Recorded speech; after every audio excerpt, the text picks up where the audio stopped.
start with a roll call.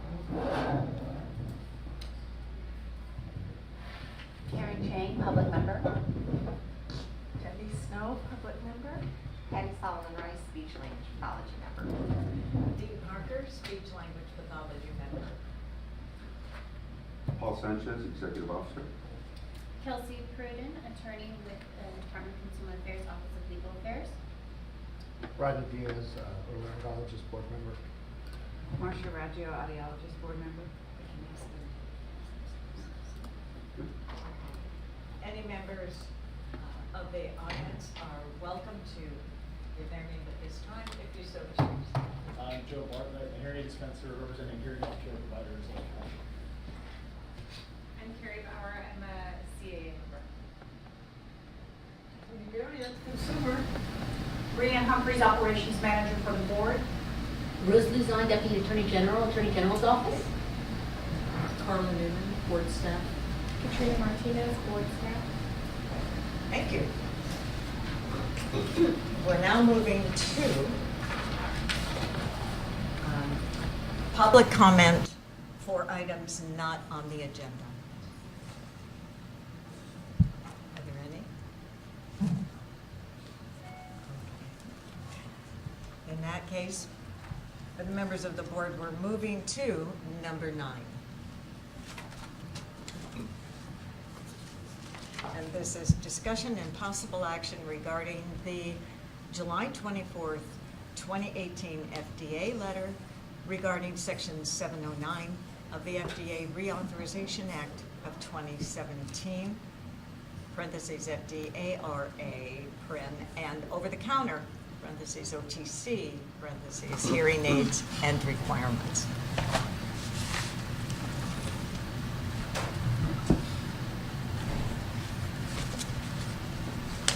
Okay, well, things pretty much are where they were before in the sense that the FDA is working on the regulatory language for the OTC hearing aids. That those are not in place yet, not expected to be for at least another 2 years.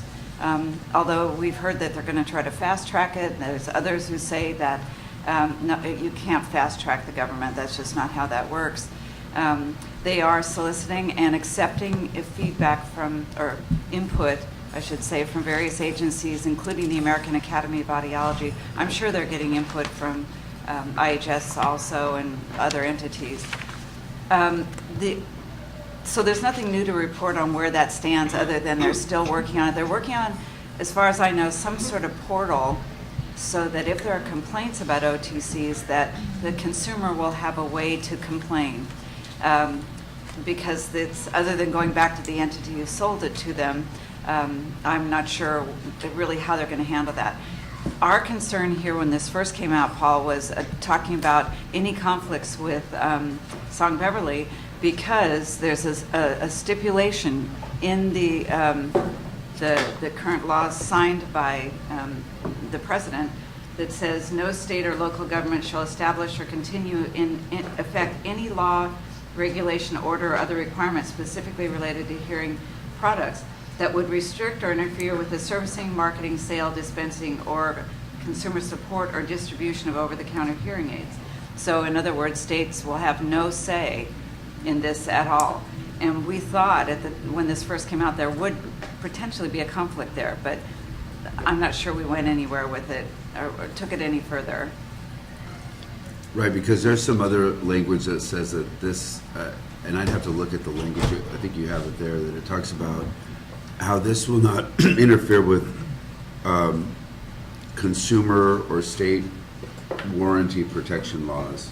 But I think that once they classify those hearing aids as over-the-counter hearing aids, there'll be something different than what's covered under Song Beverly. But we may have to also do some changes depending on what they come out with, regulatory changes or maybe even statutory. But it sounds like we're not going to be able to have any influence, that if we had a consumer come to us with complaints, there's little we can do but refer them to this portal or refer them back to the FDA with their complaints, if that's what you understand as well. That's likely. It's just hard to say until we actually see what those regulations. Right. So as far as I know, they're still working on it, they're still taking input. The AAA has, a constant communication with them about it, but there's nothing new. I asked just this week, where do things stand, anything change? And there was no news.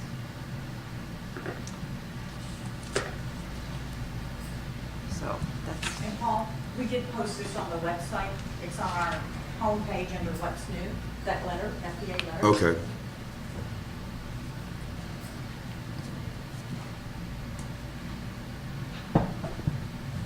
I think one of the things that is important about this letter is that it's telling everyone that Section 709 of the law is not self-implementing, meaning that this the OTC category as defined by the FDARA does not exist until the effective date of the published final regulation.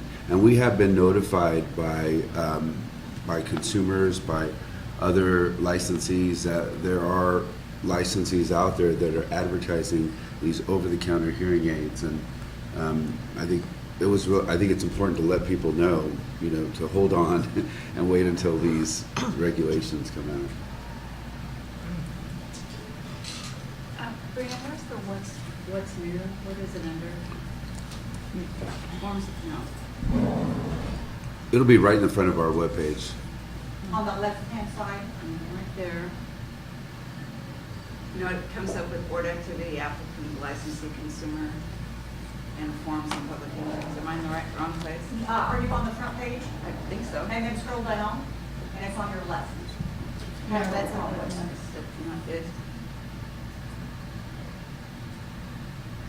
There you go. Okay.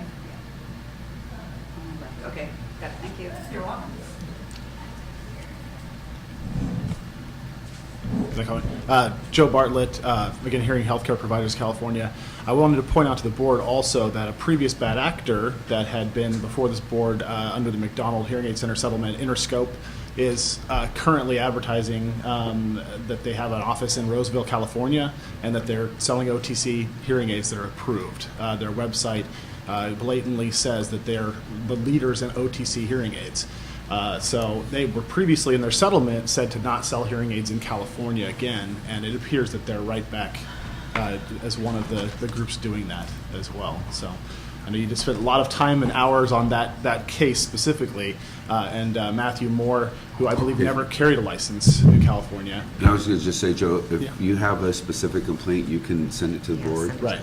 and we could investigate that. That's fine. And that just wanted to make sure that he was aware that that's back again. So, thank you. Thanks.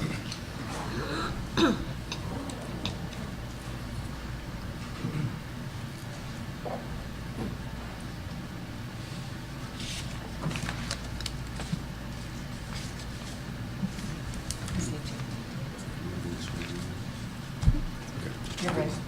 Okay. Just make sure there's no public comment on this particular item. Just make sure there's no more public comment on this particular item. Okay, there will be no more public. Oh, no, just ask if there's. Just ask if there are any other public comments on this item. If not, we'll move on to the executive officer's report. Actually, you're good.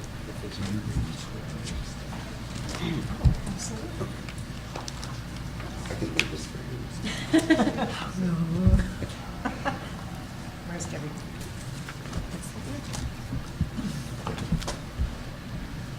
Debbie Snow was just recently reappointed to the board, and we were not able to swear her in the last board meeting, but we wanted to do it for this board meeting. So congratulations. Thank Debbie. you. It's an honor to be here. Are you good? Okay. I won't drop it, I promise. I'm trying to crunch this so she can hear it. Okay. She raises her hand. Yes. Okay. Here. Okay. And this is for office of, I found something that I could do. what's above here? Don't Announcement. strangle me. Oh, two businesses, Kitty May and She is such a- I, Debbie Snow. Okay.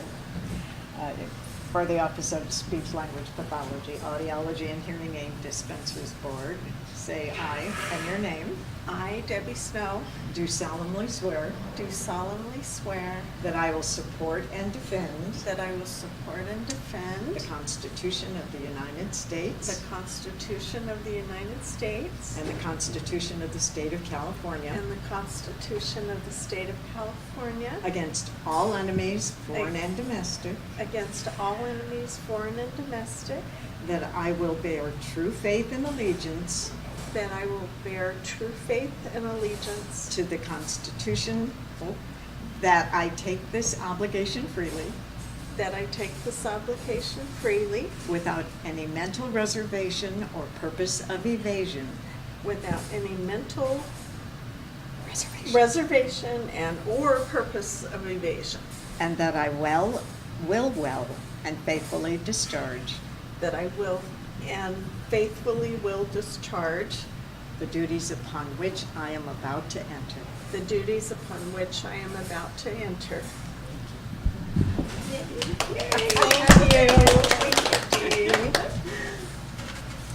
Thank you, Paul. I wasn't worried.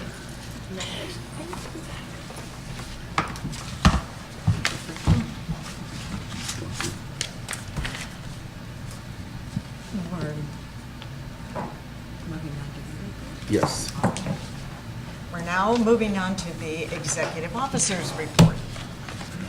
So we're looking behind tab A to the executive officer report, and I have a summary of some of the things that have gone on in the office. We also have a hand-carry budget document that we received later from our budgets office, so we brought this to you. And I'll just start with talking about administration, personnel, and staffing. We currently have a total of 4 vacancies that include 2 positions that were recently attained. One is Regulations Administration Associate Analyst. That's a person who's going to be a big part of helping us get these regulation rulemaking files to go through. It's been something that we have been pursuing for quite some time, and we're really close to finally getting someone in the office to help us with that. That person will also be providing us with ledge analysis and working with the legislative committee and giving us more information on the bills that affect the board. That position and the office technician position are 2-year limited term positions.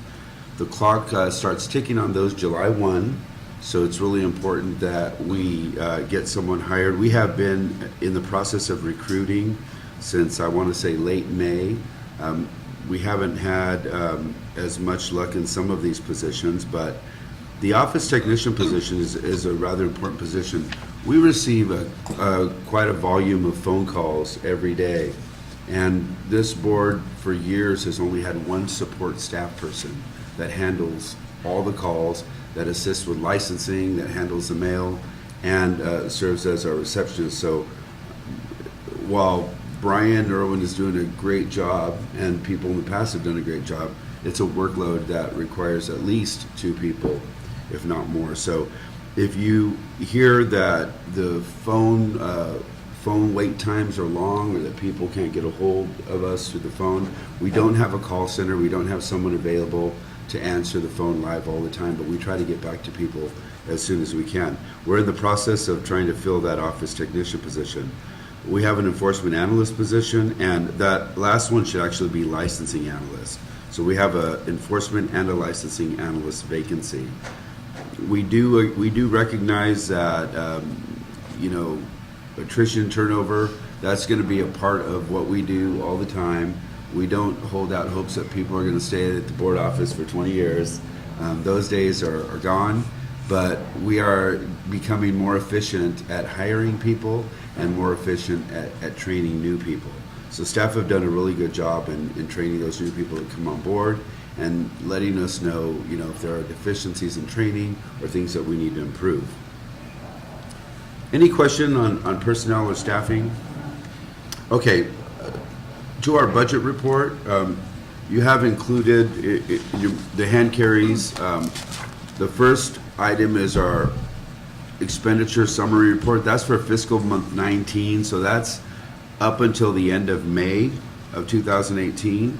As you recall, we've mentioned in the past that the state government is going through a transition to a new fiscal database, and it's taking a little longer to get these reports, but we're happy to have fiscal month 11, and that shows that we are right where we have projected we would be. We're looking, as of the end of May, at about $58,000 going into our board savings account. You also have a fund condition, and the fund condition is a snapshot in time. And the important thing to look at in the fund condition is the amount of money that's coming in and the amount of money that's being spent. So if you look at that closely, you can see that we have that fiscal structural imbalance. So we basically have about close to $2 million in revenue coming in, and our expenditures require us to spend about $2.4 million. So most of that money, if we spend all of the money that we're budgeted for, we have to tap into our reserves. And that's why at the very bottom where it says months in reserve, that number starts to go down. Now, this board has addressed that, and we are in the process of completing our regulations on our fee increase, and we trust that that's going to take care of that situation and also allow for growth in the future. Oh, quick question. Yes. So when's the anticipated date for the fee increase to become effective? Do you know what the date on that is? I want to say that we're looking at the beginning of next fiscal year. So July of 2019? Yes. Okay. But I would have to actually look at that rulemaking file, because the dates have changed. Okay.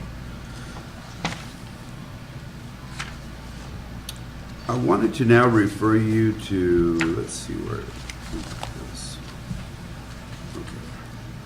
To tab 10F, and that has to do with the continuing education compliance audit of our board licensees. I wanted to, first of all, congratulate Katrina Martinez, who's actually here with us.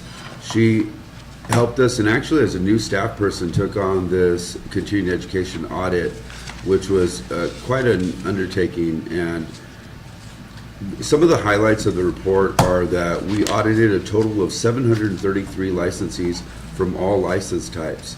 There were some limitations the last time we did this. This was a more comprehensive audit. Yes. Initially, our pass rate was. initially our pass rate was about 80%. About 17% of the people failed the initial audit, and 4% did not even respond. To date, of those that have failed the initial audit, 81 licensees have corrected the deficiency.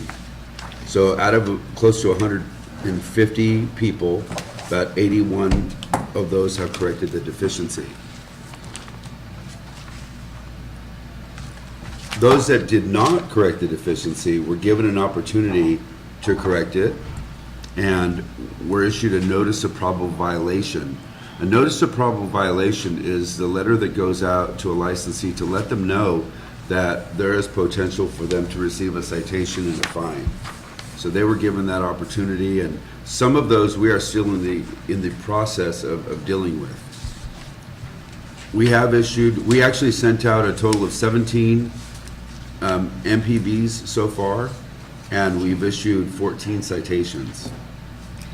Paul, Yes. could you clarify what MPV is? No, a notice of probable violation. Notice, okay.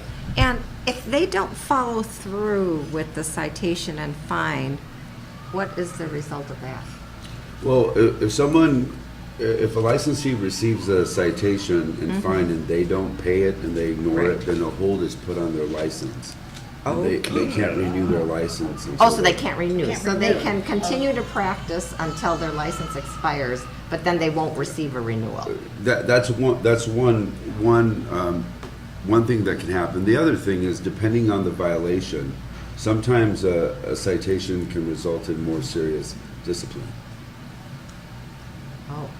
And they're fully aware of this when they get that letter. Well, right? typically, when a licensee receives a citation, if they are ignoring the communications of the board, that usually does the trick to get their attention, Okay. because it usually attaches an order of abatement and a fine. Thank you. Do you have any questions for Katrina? I could ask Katrina to come forward. I'm just curious, Looking I forward was to it. looking at 98 speech pathologists failed, but only 61 licensees corrected the deficiency. Is there a theme there? That's a lot of people that didn't comply. Can you tell me what I'm you're looking at the second page. Where Okay. It says failed, audit results failed. Yes. And it says speech language pathologists 98.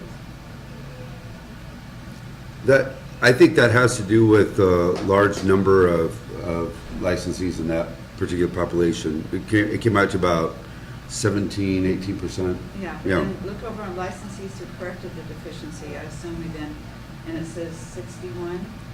So about a third of them didn't correct the deficiency, which surprises me. And I'm just wondering if there's a common small little thing that's, Well, I think because the board hasn't done an audit for so long, word still hasn't gotten around. I think a few years ago, we attempted to do an audit with the limited resources that we had, and like I said, it wasn't as comprehensive and didn't involve as many licensees.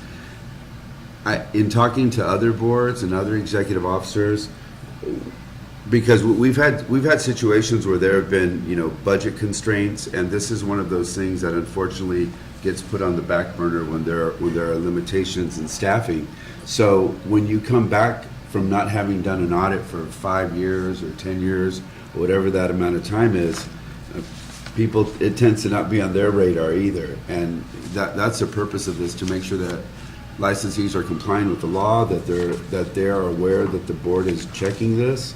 It's a self-certification, so we do take it seriously if someone certifies to the board that they complied with this law, and then we find out that they didn't. but do you know what kinds of things they're failing to comply with? Yeah, Katrina, you want to come forward and talk a little bit about that? In a lot of cases, we found that they actually had good, valid reasons for not complying, or there's also a misunderstanding in how the law works. So you can. So, one of the areas, if you see exceeded the limit for self-study hours or completed courses from non-approved providers, those licensees, they were doing continuing education, but not in the right way. I see. So Katrina, can I just address the self-study hours? This is a common, so the board has a meeting and the board says, we want to allow for 50% self-study. People don't understand that it still has to go through the regulatory process, so they think the board adopted it. Right. Well, the board approved the language so that we could set a rulemaking file so that it could become part of our regulation. But word gets out there and people start doing it. That's one of the areas. Right, and I have to say that Dee and I, or I'll speak for Dee, because I know it's true for me, chronically say it was approved by the board, but now it has to go through the regulatory process, and that takes a significant period of time, but that's not heard by people. And plus, there's very few people that are actually hearing that from Dee and me. But they're hearing it from someone, because when Yeah. we talk to them, Yeah. they are aware of that. The other thing that Katrina just pointed out is that they don't complete courses from approved providers. Right. We talk to a good number of folks that say, well, I attended a class in my district. I attended a class that was Right. given at my school. Right. And when we go back to them and we say, well, do you know if this was an approved provider? Well, it was my employer. They told me it was approved. Well, then get us records of the approval. And then we kind of go over the requirement that CE providers maintain certain records. So there is some ignorance out there of what our requirements are, and we're trying to, educate people in the process. Yeah. And another issue that we saw come up is many licensees confuse when is their renewal cycle. They don't realize it's from the 2-year period that the board assigns based on their birth month. They think it aligns with ASHA. Right. So It's a huge problem they- because we have a 2-year cycle and their certification has a 3-year cycle.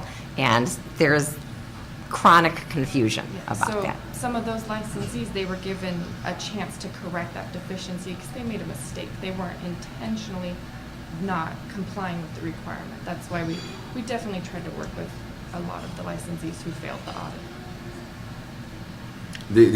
The other area of confusion is calendar year versus renewal cycle. So they might say, well, I did this in 2017, but your renewal cycle started in a certain month. Right, and We've had that happen. that's yet another confusion with certification, because for certification, it's always, your cycle always ends on December 31st of whatever your 3-year period is, versus licensing is your birthday year, your birthday month, I should say. And so, again, I'm not suggesting any changes, but I do Right, know that right. that's confusing to folks. Those that were cited, though, were typically people that just told us, I dropped the ball on this. Go ahead and cite me, and I'll make it up. Or those that just didn't seem to want to cooperate. We had some of those too. Do you have anything else, Katrina, on any of the people that we worked with? I don't think so. I mean, we have a few exceptions, hardship situations, or, those kinds of things where something is destroyed in a fire, or that, obviously we take all that into consideration. And I think also it's important to keep in mind that speech-language pathologists and speech-language pathology assistants make up about 70% of our licensees. So there's clearly going to be more folks who are Right. in violation of continuing education just because they're about 75% of our members. So there's going to be a higher number there. This is really helpful, though. It's a great thing to do. Any other question on the CE?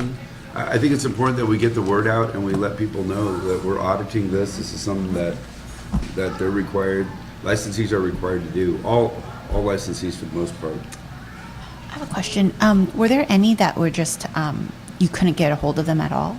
Yes, I believe, 28 licensees I just could not get a hold of. Most of them have incorrect addresses with the board, so there have been holds placed on their renewal cycles, so they won't, be able to renew until we can get in contact with them.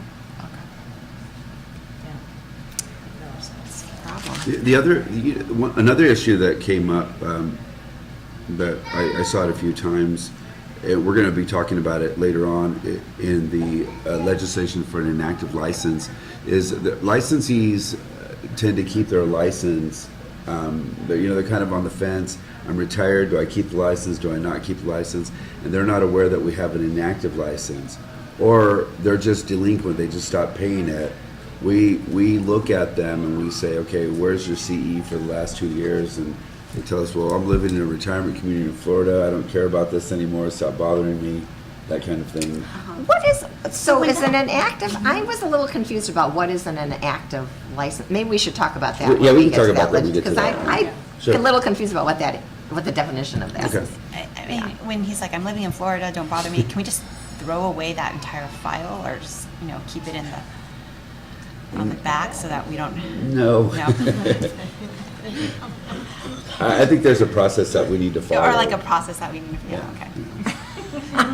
But I get what you're saying. I think that Kelsey and I are actually talking about that, and that's a whole other topic about how we deal with those people that want to cancel their license and what the best way to do that is. Because we don't want someone to just send us a letter and say, hey, cancel my license, and we just go on our database and cancel their license and throw their file away for lots of reasons. And I'm sure Kelsey and Rose could come up with a lot of good reasons why we wouldn't want to do that. Right. But Yeah. are there any other questions on CE?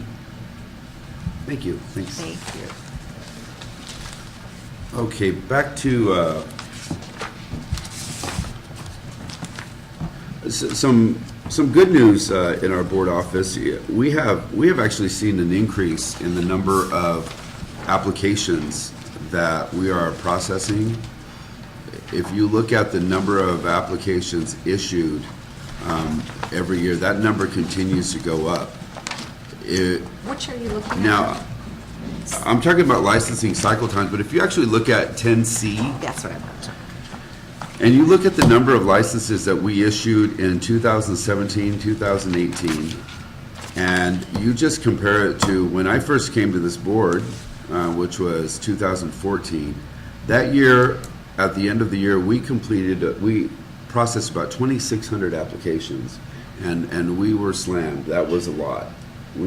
Our licensing wait times were well over, a few months. We knew that, 12 weeks.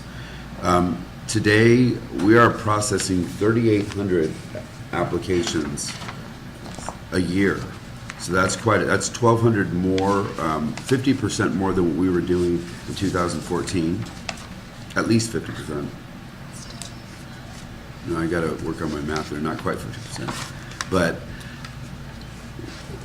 the good news is we're still maintaining our wait times. We always have issues with incomplete applications, and there are always some issues with processing. But when we get those completed applications, we're able to process them within our performance goals. So during our highest peak time, as of a few days ago, it's taking us about 4 weeks to process completed applications. And now I'm back on that table on page 2 of my report. Yeah, right. Any questions about license processing times? No, it's great. Another area that we've seen an increase in our workload is in enforcement. The number of complaints and convictions received by the board has actually spiked from last year. I'm looking for the report again. Thank you. By over 100%, while the number of convictions exceeded last year's total by 27%. We did have an increase in the number of anonymous complaints that were being received by the board. We know that at least a small number of complainants were sending complaints to the board, but we've also seen an increase in the convictions, and that has nothing to do with the anonymous complaints. So our workload is increasing. We projected this. We kind of knew that the number was going to go up. When your licensing population increases, then the workload is going to increase. So that's kind of happening the way it should be happening. There are currently 15 cases that are pending with the AG's office for discipline, and we're monitoring 27 probationers, 7 of which require drug or alcohol testing, and 10 of those are in told status. So, I'm curious, so in your report you say that this increased workload has the increase is the result of anonymous complaints received by the board. So, is that just a trend you're seeing? I mean, it's not that you weren't receiving anonymous We saw a complaints spike in the before. number of anonymous complaints. In a certain discipline? Do we have any? Mostly dispensing, Oh, hearing aid okay. dispensing and dispensing audiologists. Okay. Okay, all right. Advertising, website, Okay. type complaints. Okay. Again, Joe Bartlett. I know I was one of the people, and many of our members came to us when we received website complaints anonymously, and many of us got letters. There's a website called healthyhearing.com that's put together by a company called AHA, that they created websites for all dispensers that are listed under AHA without our knowledge, and they basically used a boilerplate stating that we are clinics. If you look at healthyhearing.com, every hearing aid dispenser is listed as a clinic, which is against our license to do. So a lot of those complaints came at one time from anonymous sources that dispensers were claiming to be doing things that they are out of their scope of practice to do. And a lot of us received those letters for the complaints and had to go then and create corrective action. So I wonder if that's part of the spike, because you're talking about a large population of dispensers and a large website that actually falsely created websites for the dispensers in California. Your question is whether, I wanted to state why I believe that spike, one of the big reasons that spike, and I know our membership in HHP has come to us and asked, what could we have done differently? And it was, the complaints were there by the board, the enforcement part of the board, and it's listed as hearing aid dispensers that created these infractions, but it was actually unknown to the dispenser that these websites were being created. So it wasn't actually the personal website of the dispenser, it was a website in itself that had a sub-page for the dispenser that listed things that were out of the scope of practice and illegal in the advertising, and numerous members were brought before that. I mean, if you do look at it currently, you probably could find hundreds more that would be turned in from the same exact thing. So I can see why there would be a spike, and most of that would probably have been fixed through advertising changes. So I was just answering your question as to why there would be a spike. and typically what we do when we receive a complaint, we look to verify whether there is a violation, and then we send out a notification to the licensees. So I believe that if we're looking at the website, we're making sure that it's a website that belongs to the licensee. And but I'd be interested in hearing more about and this. Yeah. I mean, I specifically was targeted through that, and I had to go jump through all the hoops, and I had to send a letter to the board stating that I corrected the action. I had to talk to the website group that ran healthyhearing.com for my specific offices, and again, I have 5 of them. So there's numerous complaints that are going to happen because each city that we're in has its own tab, and each tab had to be corrected. And you can sign up through their website, and you can pay money, and you can control it. But it came out of left field. Most people didn't even know that website existed. But yet someone found that and anonymously complained across. I mean, there was a lot of dispensers. I don't have an exact number for you, but you could probably look back and see of that specific website that was targeted for that. And it was not the personal website of the dispenser's office. It was a third-party website that listed us as advertising under their website, which it was unbeknownst to the dispensers that was happening for it. So I'm answering your question more than asking your question. I apologize. And I just want to also be clear that the complaints that we reviewed, a lot of them were legitimate advertising violations or potential advertising violations, where someone is claiming, for instance, that they can do something that is not within their scope of practice. So we ask for those corrections. Can I just bang this drum one more time? Why are speech pathology and audiology lumped in one group? We actually have a summary that. Thank you. So the number of complaints received, we broke it down, that 157.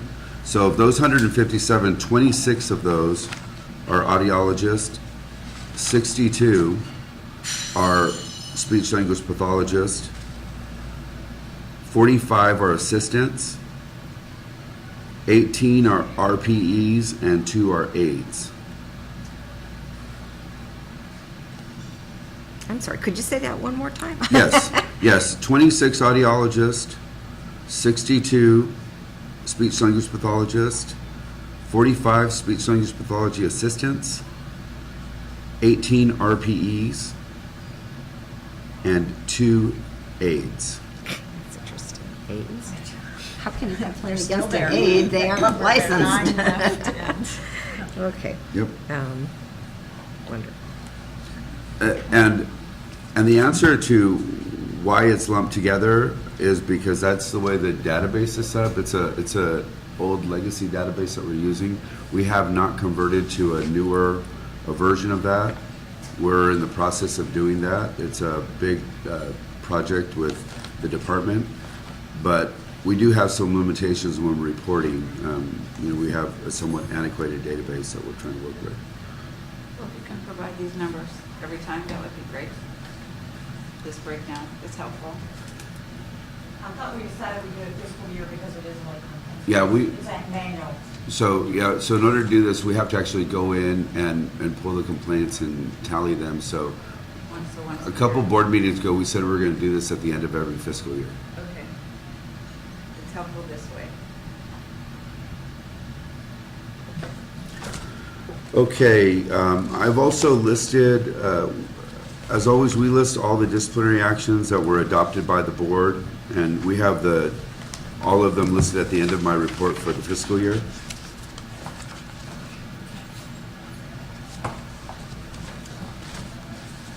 And that is all I have for my report. Are there any questions? I have a question on the first number of licensees. It says 1966 for audiologists and dispensing audiologists. Is there any way to know if those are truly practicing individuals who are out there working, or are there some of those people that you said are really retired, but is there any way to know what the real solid number is for people practicing? Not really. We could probably pull a report at some point that talks about inactive licenses, but there's a lot of different categories. What we were doing before is we weren't reporting a delinquent, inactive. A delinquent person, as you know, could be a person who didn't check a box on their renewal because that font is so small, and then your renewal card gets lost somewhere and it takes time. You're actually still a practicing licensee, but your renewals just got caught somewhere. So we don't want to falsely report that those people are not part of our licensee population. And the same for inactive folks. Inactive folks still hold a valid license. They've just agreed to be inactive for a certain period of time. We could run reports to find out how many are inactive. It's hard to know who's working though and who's not working. Yeah, it's, Because some people do hold a license and, decide to do something different, go into consulting or do something where they're not actually practicing. there are some potential AED programs out there in the state who have not yet applied to the chancellor's office, but plan to. And I think knowing the current workforce numbers is important for that. We have the old numbers and we have national numbers, but if there's something new in the next couple of years, that would be helpful. In all these entities, I believe there's a mechanism for them to request data from DCA directly. Oh, If they want to, I could put you in contact with okay. those people. Okay. Paul, your executive officer's report also has a 10D item, practical exam report. Did you want Yes. to quickly go over that? Oh, yeah. Included is the April 21 hearing aid dispensers practical exam statistics. We had a pass rate of 78%, and we've categorized them there like we always do.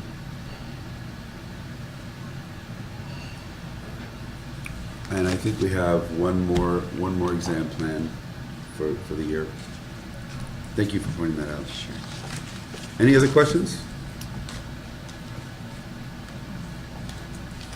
Okay. On to item 11. Okay. Next is item 11, discussion and possible action regarding RPE direct monitoring requirements as stated in California Code of Regulations, Section 1399.153.3, and remote or telesupervision.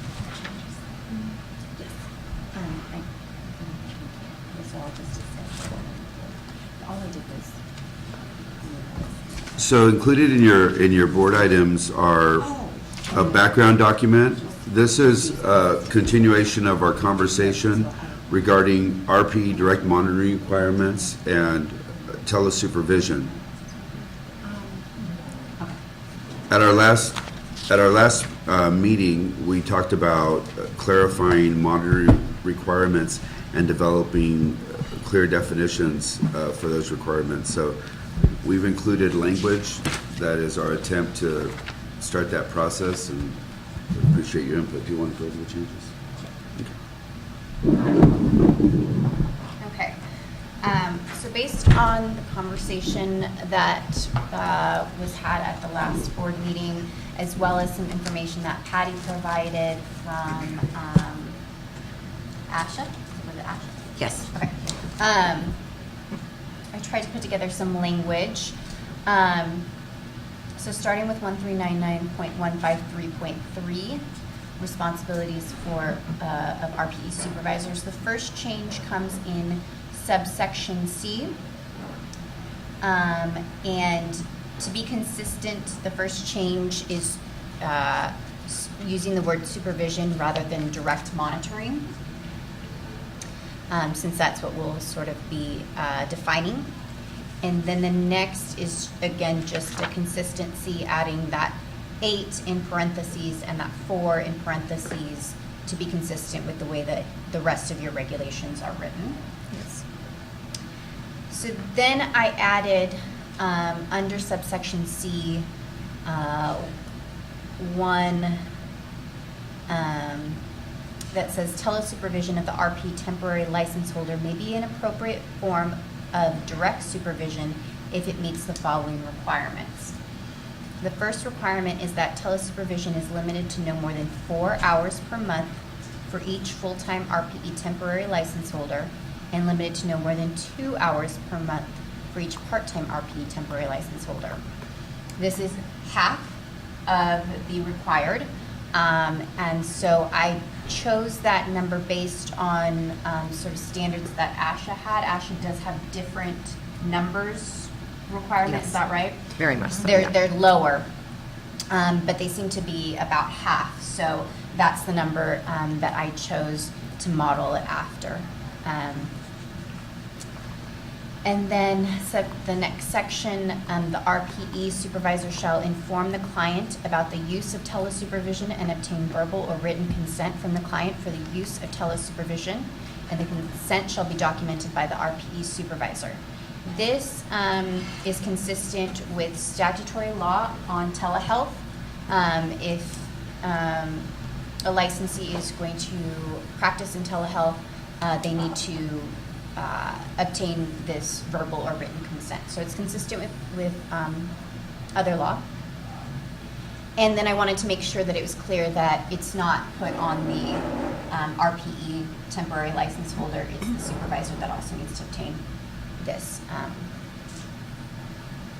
this consent. The same standard of care when providing telesupervision is exercised when providing any other mode of supervision. Hopefully that's self-explanatory, but to make sure that the level of care that the patient is receiving from the temporary RPE license holder who is being supervised, that supervision should be the same as if that person were directly there.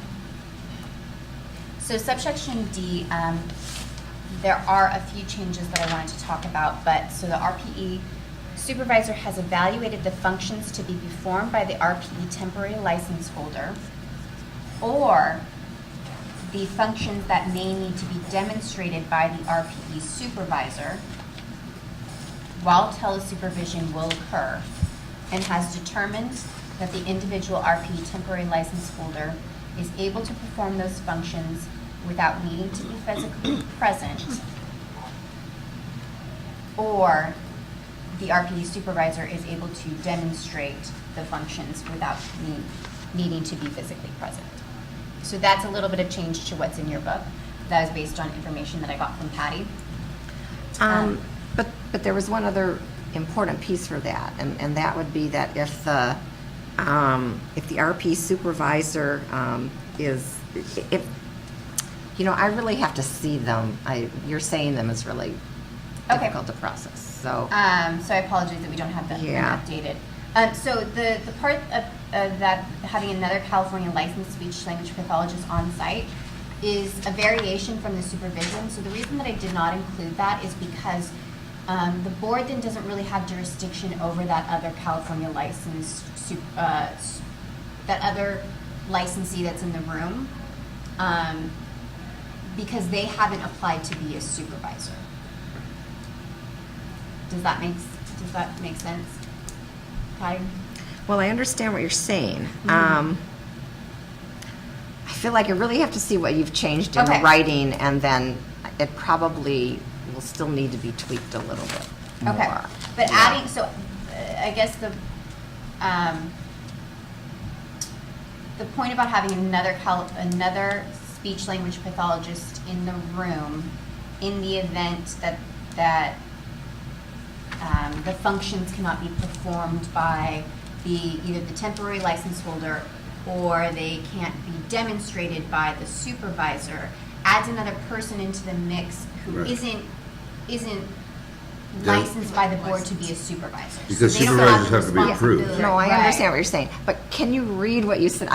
Yeah. Read what you said again, because I just Okay. did not get it all at all. Okay. It's really easier And to so let see me, in here, writing. and I can type it up as well and give you my computer so that you may see it if that helps as well. Well, maybe I can look over your show. Is it typed up right now? It's not, I have it handwritten. Oh, okay. But Yeah. I do have nice handwriting, but, Yeah. but I will type it up and I can hand it to you, if you actually need to see it, because I understand that. So the RP supervisor has evaluated the functions to be performed by the RPE temporary license holder, Yes. Got that. or that may need to be demonstrated by the RPE supervisor, Yes.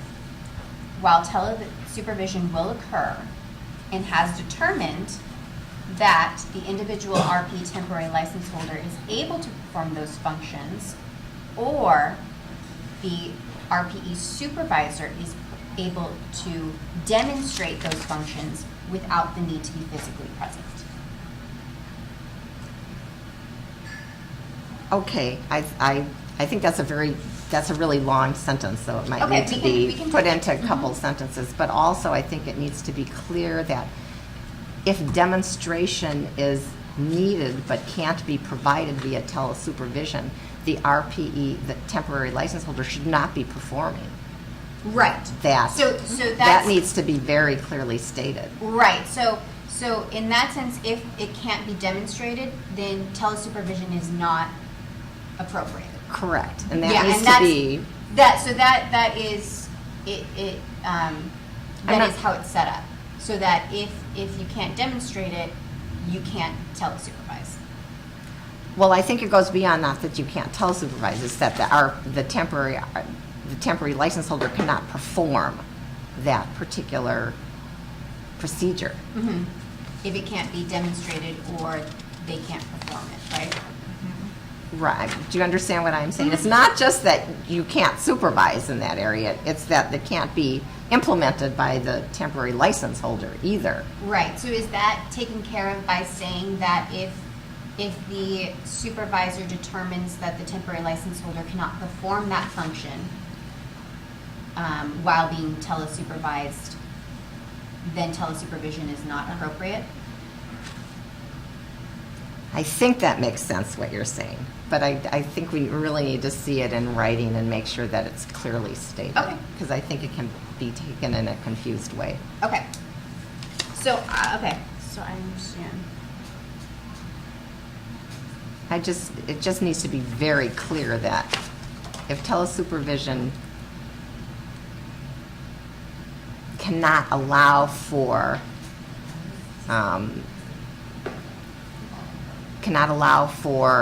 appropriate competency on the part of the temporary licensee, then the temporary licensee simply should not be performing that. Well, should not, so what we're concerned with though is the telesupervision. So it's not, we're not changing anything about the supervision aspect of if the competency level isn't there, they shouldn't be performing that. It's when you're being telesupervised, what should and shouldn't be performed. Yes, So, yes, yes. so I just want to be clear, what you're saying is, Well, and we're on the same page. okay, so We're- if it's determined by the RPE supervisor that the functions to be performed by the RPE temporary license holder is able to perform those functions without the need to be physically present, then they may telesupervise. Yes, So the alternate of that is if the RPE supervisor determines that the functions to be performed by the RPE temporary license holder cannot be performed Yeah. while being telesupervised, then the RPE temporary license holder shall not perform those functions. Perfect. That, whatever that wording should be in our regs. Okay. Yes, Okay. that is exactly the intent. Okay.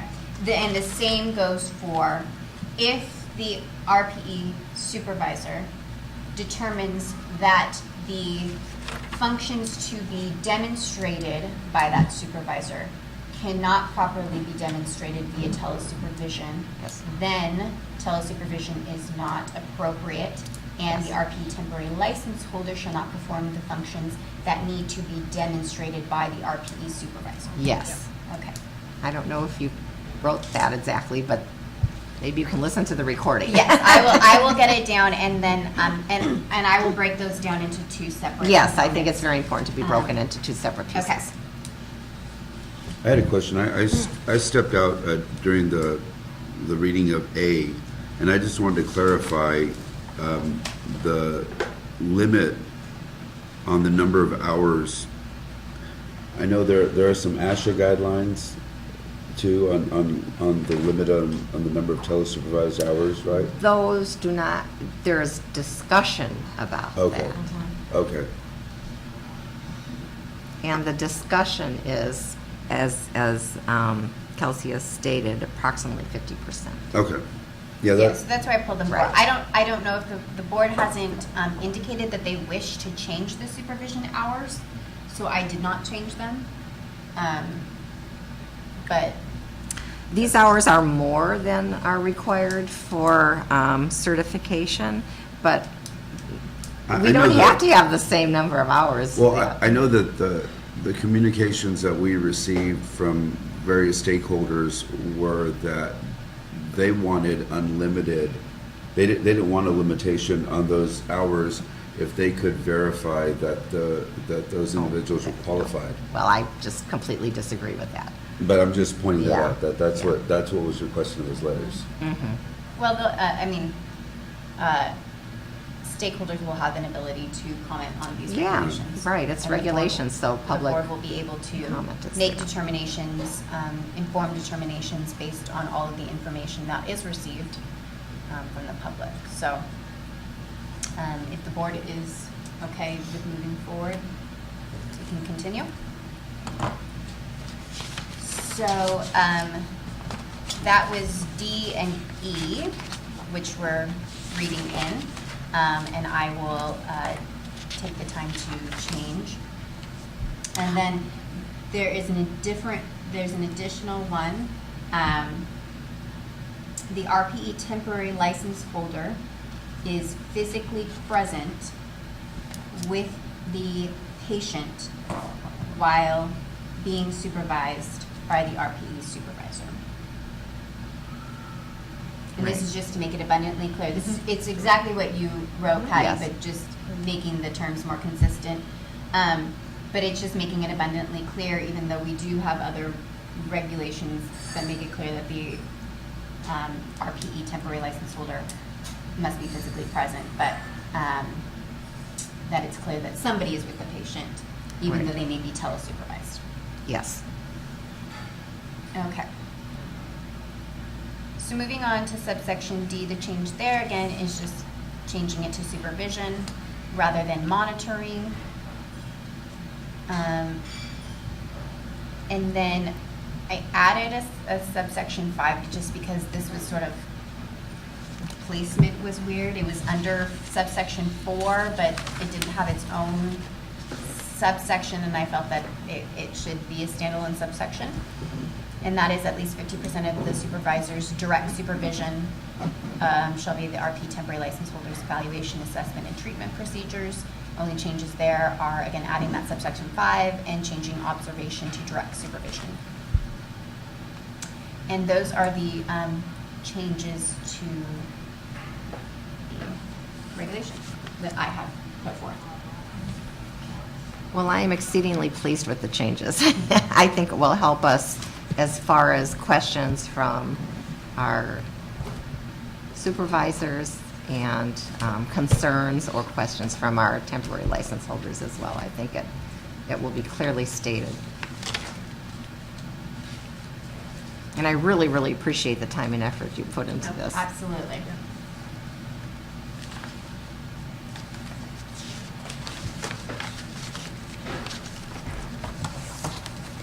So if the board wants to move forward with these, I would recommend putting forth a motion to approve the proposed text as amended, knowing that I will be inserting the changes that we discussed, exactly how we discussed them, for a 45-day comment period, and to delegate to the executive officer the authority to make any non-substantive changes to the proposed regulatory text, and also not may be required in completing the rulemaking file.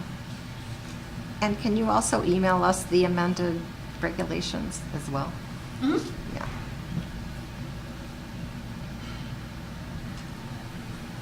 Well, I so move. I second it. Okay, so Patty, and was that you, Debbie? Sorry, I didn't. Okay. Yes. Thank you.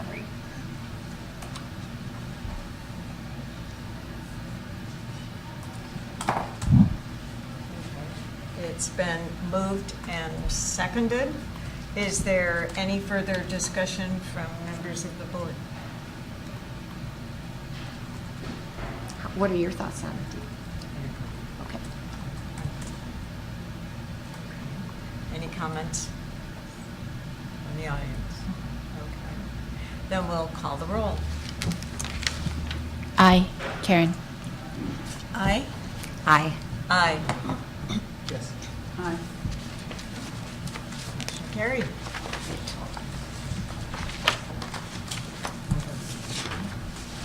Yes, sir. 12. Yep.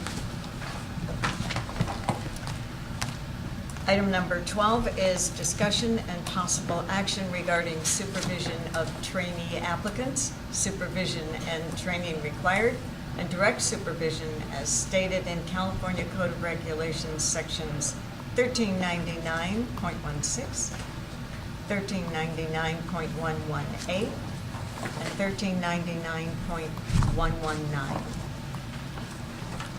This topic is from a discussion that took place back in October regarding hearing aid dispenser training and supervisor requirements.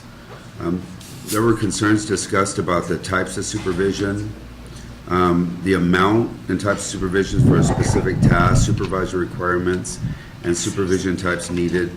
That the supervision types need to be more defined in regulation. We had a subcommittee work with staff and legal counsel to write draft regulatory language that clarified these requirements. Another thing that we discussed was that current laws and regulations, under current laws, that trainee applicants are not required to complete any specific number of hours of training to be supervised prior to taking the written and practical exam. And there's been discussion between the board and HHP about a more formal apprenticeship program. There's some national programs out there, and discussion about implementing such requirements. Included in your materials are an outline that was prepared by Marcia and Amnon, and then some draft regulatory language to clarify these changes. You want to discuss changes? Yes, I can discuss the changes. So, a little bit of background. So,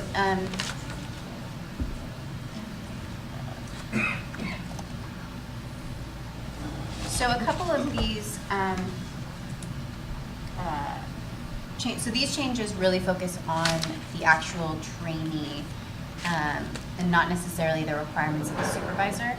Your statute says that the board shall adopt regulations setting forth criteria for its refusal to approve a HAD to supervise, a hearing aid dispenser to supervise, including an appeal process.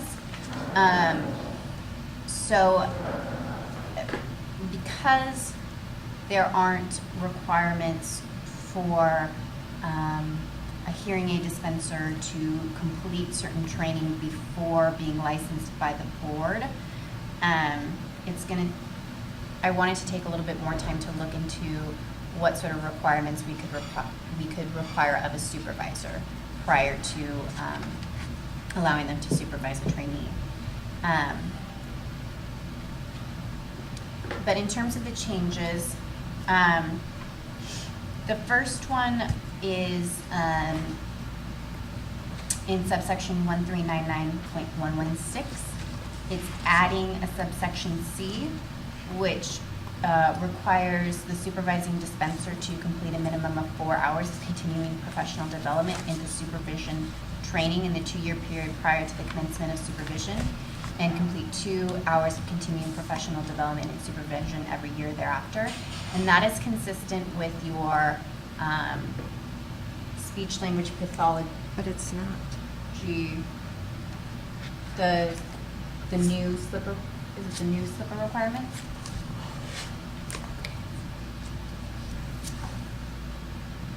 I believe it's the, do you remember, recall?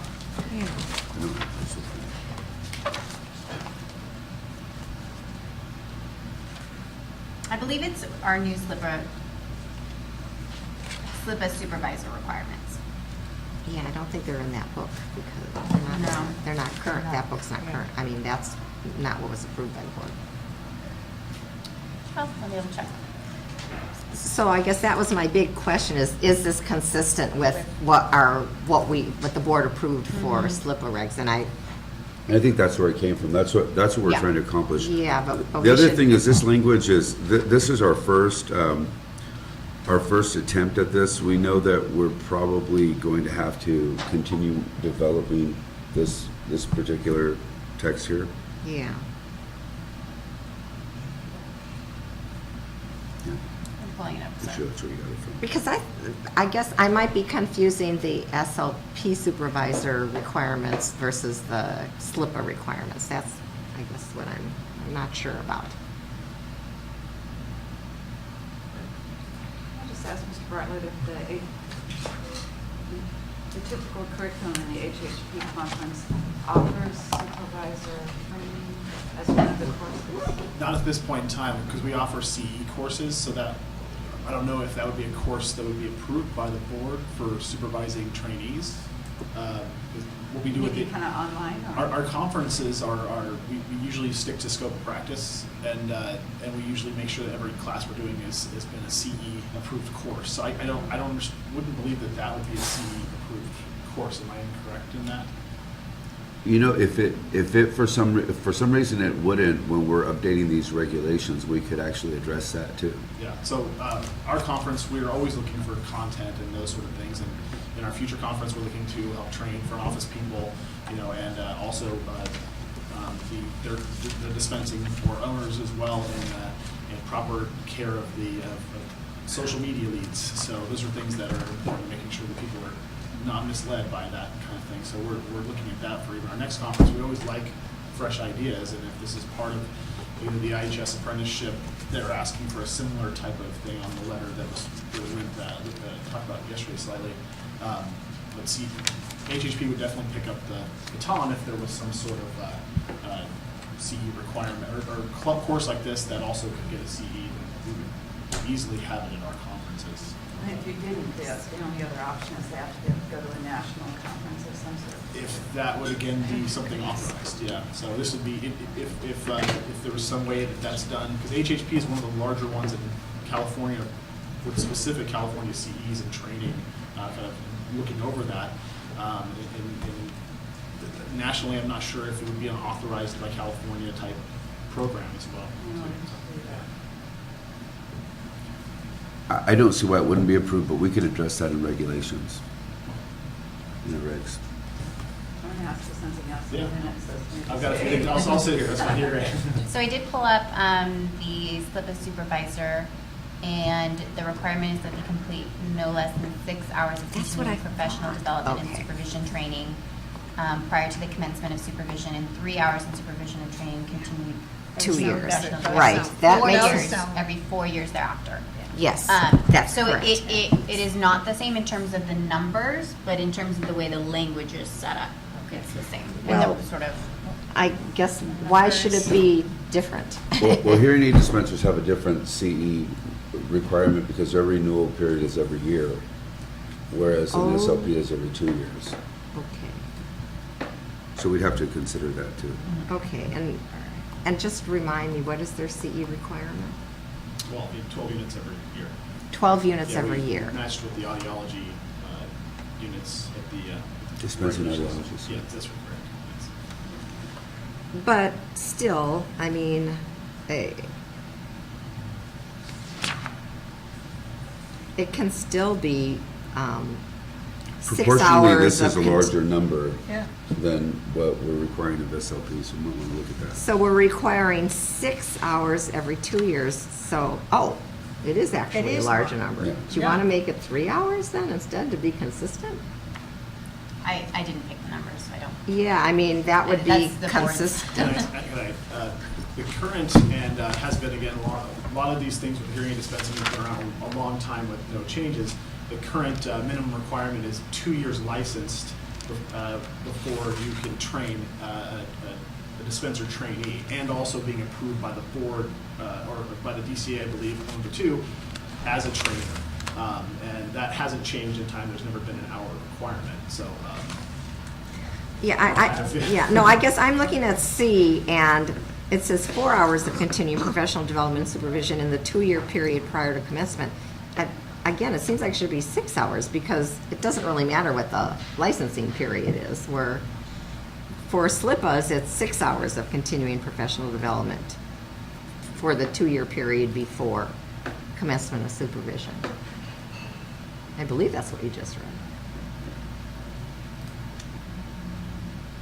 That's what I'm referring to, not the complete 2 hours of continuing professional development every year after. Well, we'll have to look at this probably, Yeah. Right, not the 6. Right, Okay. because SLPAs are 6. So, I could actually SLPAs work are with 6, HHP but it's too. not in a 2-year period. So we can change that as well. SLPAs are 6, but it's just whenever prior to. Okay. This makes it 4 hours, but it has to be within the 2-year period prior to supervision. Here's this more specific. So then, for consistency's sake, what is the rationale for the 2-year period prior? This was language I got from Karen. Yes, well, again. Marcia, do you know how we came about this language? I don't know, but it certainly makes sense to me that you'd want someone to be trained to be a supervisor prior to being a supervisor. Right. You don't just walk in because you have Makes certain me wonder skills. if they took if the 2 years of the previous requirement was taken and saying, okay, well, in that 2 years, if we're talking about 2 different things, in that 2 years, you had to be trained to actually do supervision, instead of just saying you're licensed enough and having enough. So field you would experience. prefer that it be more rigorous, is what you're saying, because that makes it more rigorous. Yes, I think that the whole point is we want to make, we want to have a little more oversight, a little more supervision. There's many reasons I don't know that we get into, but we hear all sorts of horror stories that are out there, and we want to make sure that there's good trainers training good Yeah. professionals. No, I agree with that, but I still, Yeah. I'm not sure why it's 4 hours instead of 6 hours, since our SLPAs are 6 hours. Joe, do you have a suggestion on the number of hours that? I know I'm doing kind of hours putting you on the spot, but in doing the hours specifically, I think you do get into a little bit more board oversight of actually having to regulate and audit that same sort of thing, where if it's, in our case, it's been 2 years, potentially making it a longer period before someone could train somebody, like maybe a 3 or I hate to think 4 years, but extending that 2 years to something longer, and maybe during that period of time attending at least a course, something that maybe would say 4 hours in that period, something that would be maybe a little longer training or a longer experience point than just 2 years. And then my suggestion is kind of on the other part of it, what we're going to get into further on is how much of that, if direct supervision, where right now it's only 20%, I know that this is getting up to 100% on a lot of things, and I actually applaud the idea that we need to be doing that more. The idea that HHP has put forward is saying, ear impressions, as we talked about, needs 100% up until the point in time you've been stamped that you know how to do it on a practicum, but maybe the supervision from the point in time someone's passed a written test can be less on things like otoscopy and audiometric evaluation, not 100% all the way through, all the way to the practicum for that. So, do you want to, I know we're going to probably talk more about that, but If we could go back to C, and I could ask the board members, would the board members be okay with board staff working with HHP on some numbers and some rationale? Absolutely. And I mean, I just required think- C? Absolutely. But I think, absolutely, of course, but I think we should have consistency, and so Sure. SLIPA and this should be consistent. I just can't see a reason why there should be inconsistencies across the two. And that's, I think, I agree that, I think as a whole board in general and all the different licenses we're working with, consistency looks great. My other question is how many training courses do speech language pathologists have towards training in California? How many opportunities are there available for you to have that training? HHP currently is a one time a year conference. We fluctuate from Northern California to Southern California, and we have our membership. So how many opportunities currently are available for that CE? Yeah, well, it doesn't have to be live. A lot of folks do online. Well, but that is a valid complaint or a valid concern, because I hear that quite a bit. We come up with requirements for hearing aid dispensers, and then hearing aid dispensers go out and they can't find the courses that we're requiring. There's already an issue of people saying, how do I train to become a licensee? And there's, as the president of HHP, I've received twice in the last few months people that said, okay, where do I go? I want to be a hearing aid dispenser. And they have to find somebody who wants to train them.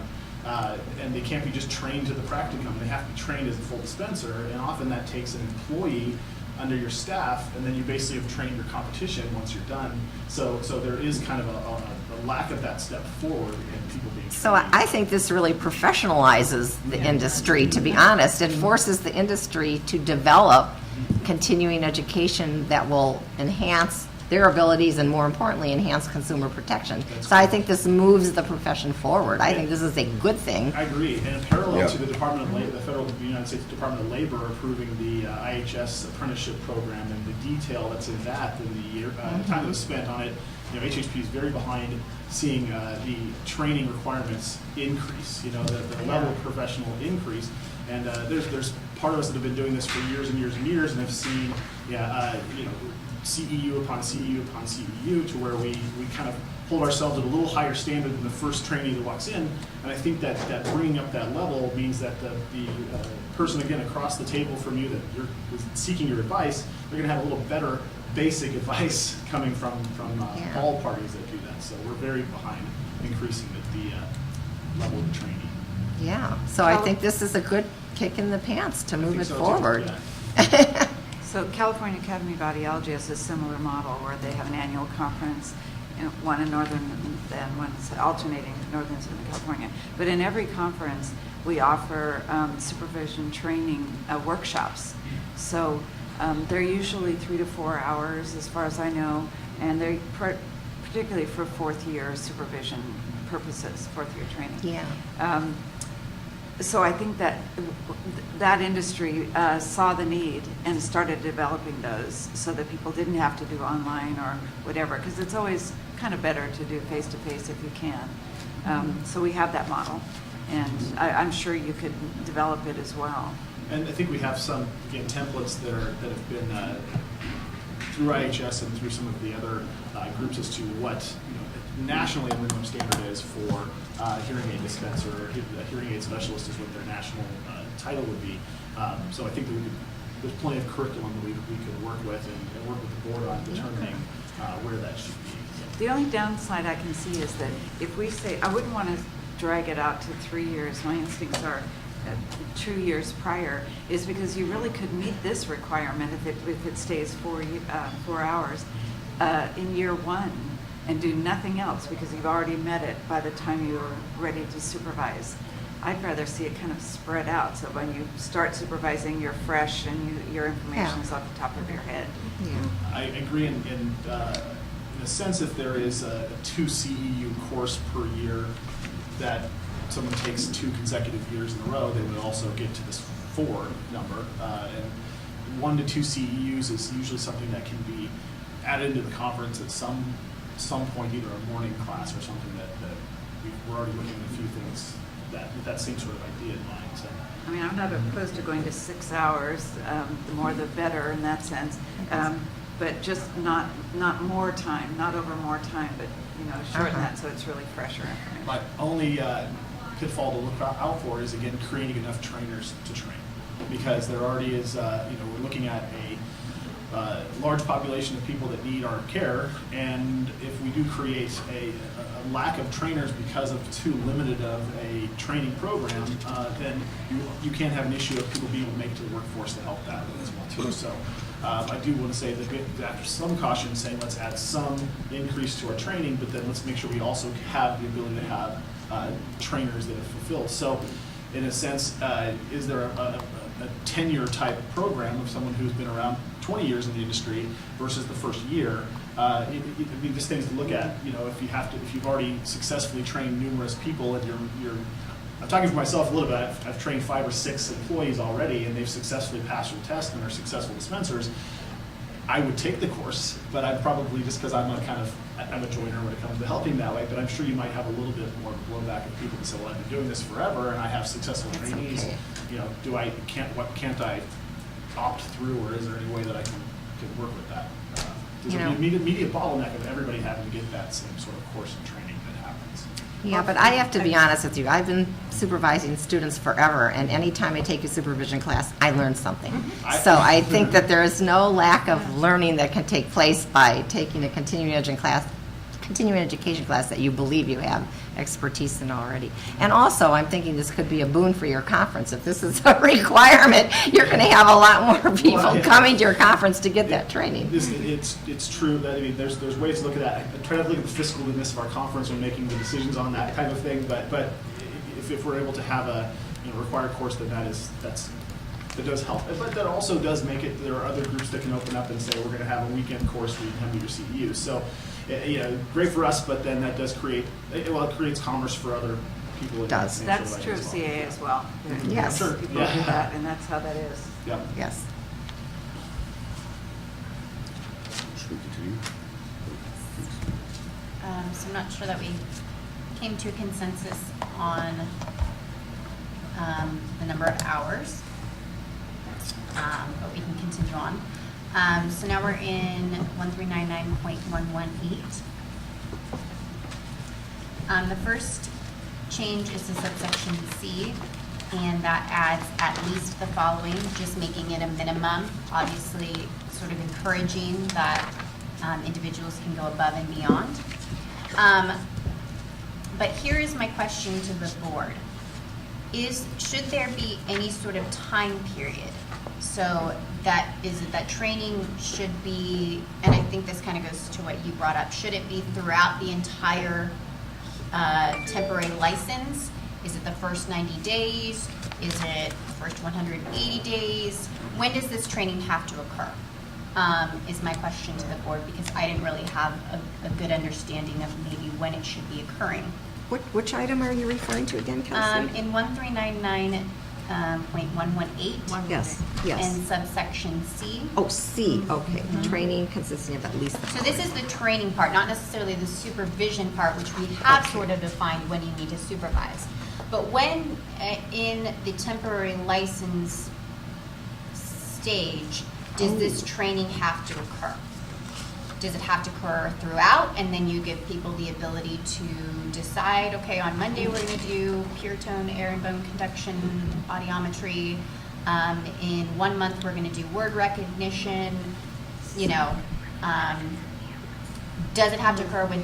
So that's sort of my question. I would say it'd have to occur throughout. Yeah. I mean, I think that when it comes to audiometry, the repetitiveness of that and the oversight of the actual testing when completed, making sure masking was done correctly, that the person doesn't have some sort of pathology or something that we're trained to refer.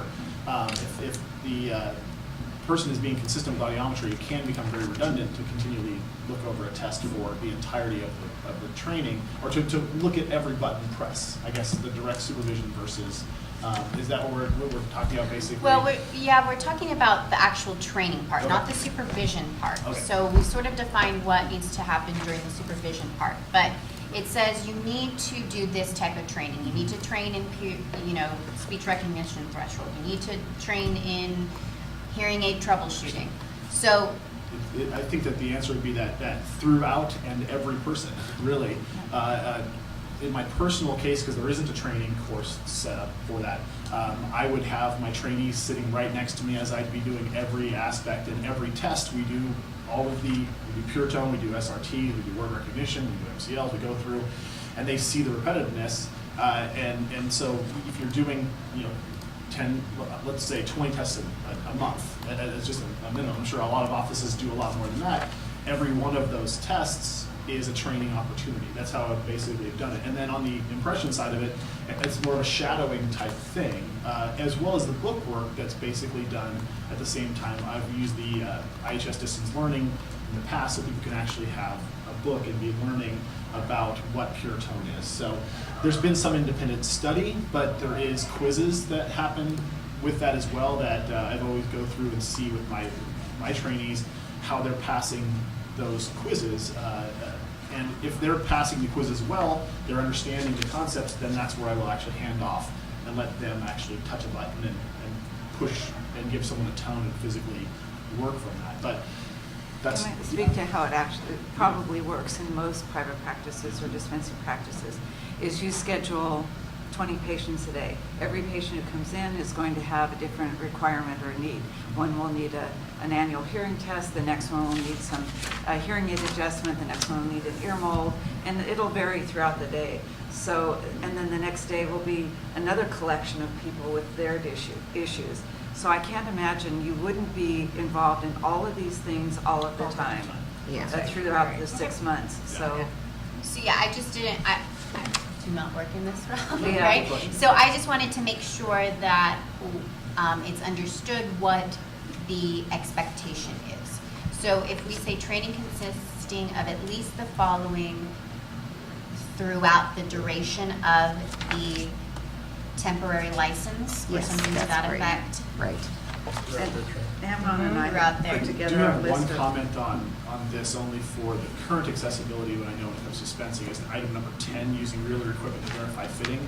I think it's great, but I think that you might have an issue of compliance with that because I don't know a lot of offices that are just general dispensing, whether they actually have that. And I, growing up with my license, it wasn't a requirement, but over the last 5 years, all of my offices have real-ear measurement and I train everybody on it. But I'm not sure that that's something, because it hasn't been in our current curriculum and there's no practicum on that if you do say that's a minimum thing that has to be trained, there may be an issue of compliance because people then have to go out and purchase the equipment to do real-ear measurement before they can train a dispenser. And if you're requiring that purchase, we're talking thousands of dollars. I think that does create a little bit of an access issue there. But if you want to say that has to be in the training, Then they'll do it. Earlier is not in the practical exam. not at all. It's not. I don't believe it's in the written, but I've done some of the workshops. I can't talk to what's on the test. It but just I don't feels believe so. antiquated. It should be updated to include that. But I totally understand what you're saying. It's $11,000-$12,000 piece of equipment in order to do this. Yeah. If one could be trained in some other way, without actually physically, I guess that's a possibility. But it is a lot to ask.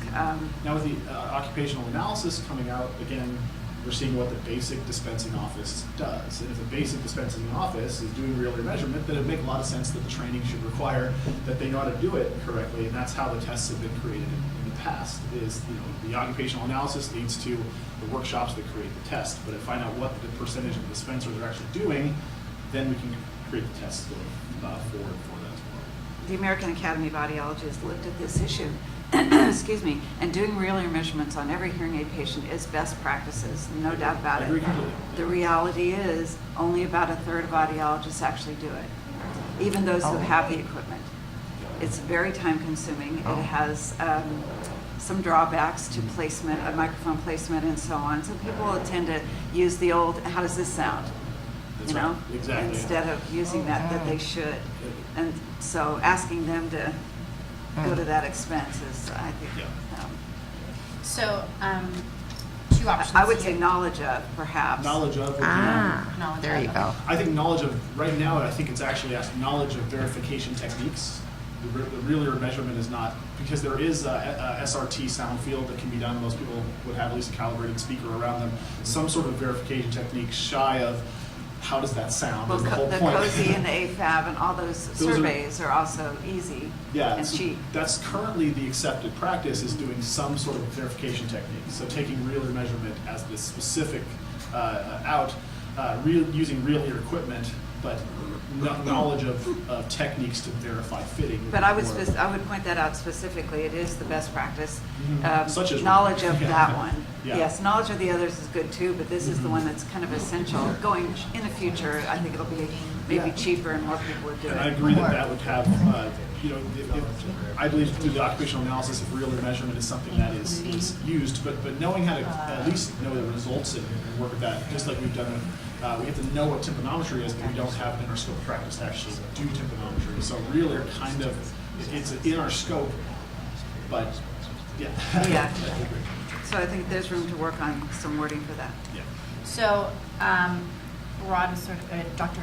Diaz was sort of giving me some knowledge of verification techniques for hearing aid fitting. Yes, but I wouldn't eliminate the term real ear. If there's a way to weave that in as, like, in particular, or Including real ear real equipment to ear verify Yeah, so fitting. real ear, including real ear, COSI, AFAB, those are the current. Including real ear. AFAB, yeah. At least real ear. As a layperson, that sounds very odd, but What does? so just real ear. So knowledge of using verification techniques for hearing aid fitting, including real ear. Yeah, or real ear measurements. Real ear measurements. Measurements, that makes more sense. Why it's called that is. I like that you say knowledge versus practical application using. So there's a difference of that. So. Okay, so one more time, knowledge of verification techniques for hearing aid fitting, including real ear measurements. All right. Sounds good. The next question I had on this one, it was under 7. I need the actual title of ANSI. American National Standards Institute. Thank you. I have a question though that I've always wanted to ask. Hopefully I can answer it. I don't know. One of the most common exclusions from test audiometric evaluations that I see from dispensers lacks masking. And I think it lacks masking because a lot of people don't know how to do it, don't understand the principles and so on. And I was just wondering how are dispensers trained, in your opinion, to learn that if their predecessors didn't learn it themselves? I think that's a great question, because when I passed my licensing exams in 2003, and I had masking on my license exams, and I remember it as my own testimony. I'm saying I sat there and had to mask. That's what I'm basically saying, and I was not 100% sure what I was doing when it came to asymmetrical ears. When ears are normal, it's very easy. I think it was about year 7 or 8 when I took my my board certification testing, the national board certification testing, that I at that point in time started to really understand it. But that was years into my own and numerous CEs and numerous studies. So I agree that there's not enough knowledge of that topic, even with some seasoned hearing aid dispensers. I would argue even some audiologists probably still have some question as to what it all means. And I don't disagree with that at all. I see numerous tests come across my own desk from an ENT's office that he signs off on tests where the masking was done incorrectly, or it's not done at all. Or at all, and that's I noticed in looking through some of the stuff when it came to some of the different disciplinary actions that are on the website. Again, most of it is there's bone conduction on one ear, and that's all you can see on it. So I know specifically at the HHP conference, I was the conference chair the last couple of years, and we had club courses on masking. So we're trying to do CEs, and we've had courses on real ear measurement and verification as well too. And it's kind of trying to educate that population that might not understand what it is. My own staff, I have to make sure that I'm on my own staff when I see their testing and say, what's wrong with it? Why didn't you mask this? What's going on? Because I can say it could be all of these numerous things that we should know that's there to refer to the doctors after the fact, and that's the most important. For the It's very true. Even AD level audiologists it strikes fear in their heart when they have to face masking. But once you do it a lot, and then it becomes easy. But starting out, so people avoid it because it's a difficult concept. And I personally, through numerous courses and numerous CEs and also the ACA courses that we took, where they actually broke it down and spent several days of just that topic, that's and numerous usage. I feel I have a pretty good grasp on masking myself. But yeah, I would applaud offering those masking courses because people don't get it, and it's the hands-on is where you get it. We did a pure tone audiometry course this last time, so. I know, but I'm going to take this opportunity. Thank you.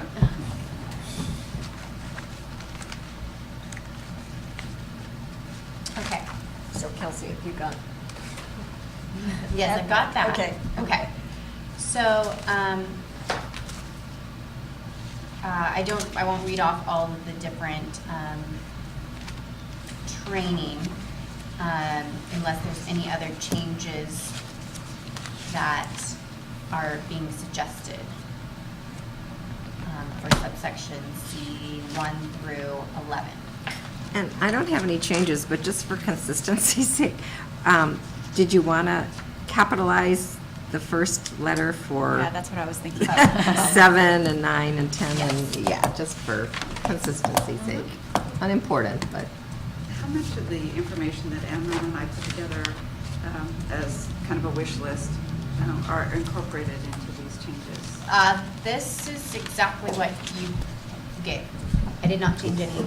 So, in terms of the kinds of things that have to be.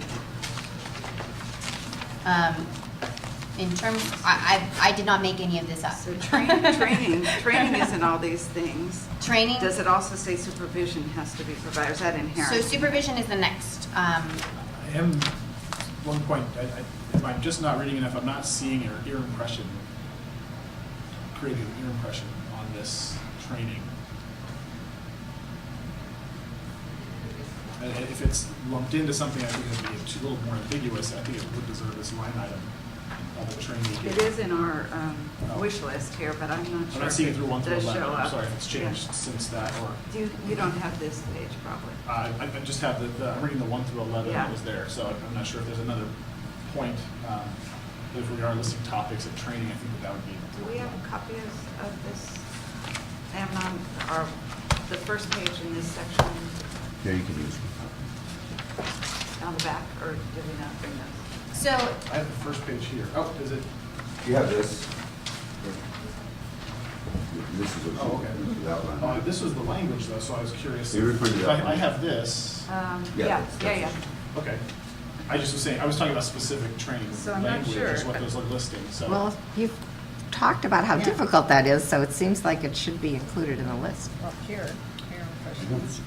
well, yeah, that's under immediate supervision. So it's not in the training stuff that I see.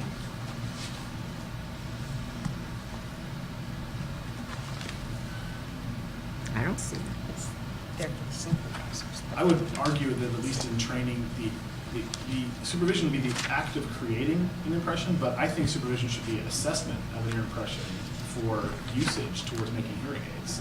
And again, that's I agree. I wording- think it should be that there. wording Yeah, before, but at I least- agree. It needs to be added. We've been talking We could add all that. yesterday about how difficult that Okay, is. so under 1399.118, C, we'll add a C12, Yes. and that will be proper assessment of ear mold for Proper. hearing aid, making hearing aid. ear mold impression. So proper assessment of ear mold impression. Is it an assessment, or don't you make the ear Well, mold? I'm talking, in the training, I'm talking, again, if we're not talking about if you want to train the act, that's a training I think that should be on there, but at least someone should be trained immediate off the bat of assessing the quality of an ear impression that's made, if it would be one that could make a hearing aid. If it has all of the parts on it, that would be, I guess, make any type So it would of be hearing aid necessary. the But assessment and the So development of the kind ear two mold things. depression. It's creating an ear mold, the act Well, I of think, making yeah. one, And then there's the assessment of its quality towards making a hearing aid or creating an ear mold. Again, I guess Okay, it's two-step. yeah, It's a two two-step things. Yeah. process. There's Okay. one making it, and All that's right. kind of currently in our scope of stuff when it comes to that big long list of things that we have to know if we're taking a test. Right. It's assessment of the ear mold and it's making an ear mold. So I think those are Okay. both things that should So be. proper assessment and creation of ear mold impressions? I think it should be almost two items. Okay, Because there's the so act of proper making it. assessment. There's making and assessing. Okay. Correct. Yeah, both have all of their own idiosyncrasies. that need So to be proper assessed. assessment of ear mold impression and training in, I guess proper impression technique, creation. Again, I'm not good at the words, but that's kind of what I'm trying to say. There's the technique of the creation of it, and then there's the assessment for order, if you will. Fine. Yeah, It's I mean, gonna I- go out It's gonna go out to to the the factory, audit. yeah. Okay, all right, off to the factory. so, It does say, D does say 100% supervision for impressions of hearing aids or ear molds. yes. Or direct supervision. Yeah, so it's in the supervision stuff, but But it's it does not need in the to be, training. yeah. So, so proper assessment of ear mold impression and proper, I don't think we need proper. You don't I think need it's proper, just 'cause all of them are creation of proper. ear- Yeah. Creation Yeah. of ear I mold mean, we could put impression. Yeah. one for pure tone. I mean, it's It should be fine. Assessment. All of them are to be done properly. Creation of ear Yeah. mold impression.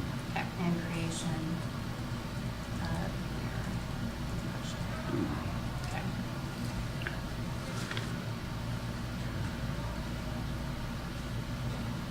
It's really good. Okay, is there anything else that needs to be added to this list?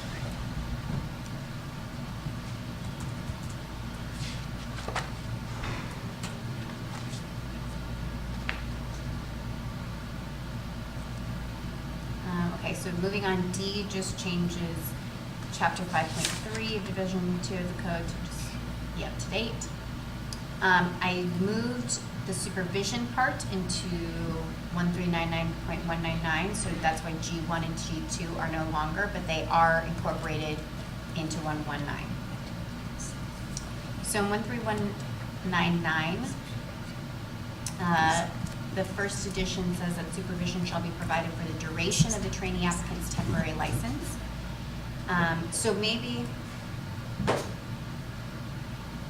we should use that same language in the training part. Yeah. For the duration? Right, just Yeah. modeling the language to be Yes. exactly the same. Yes.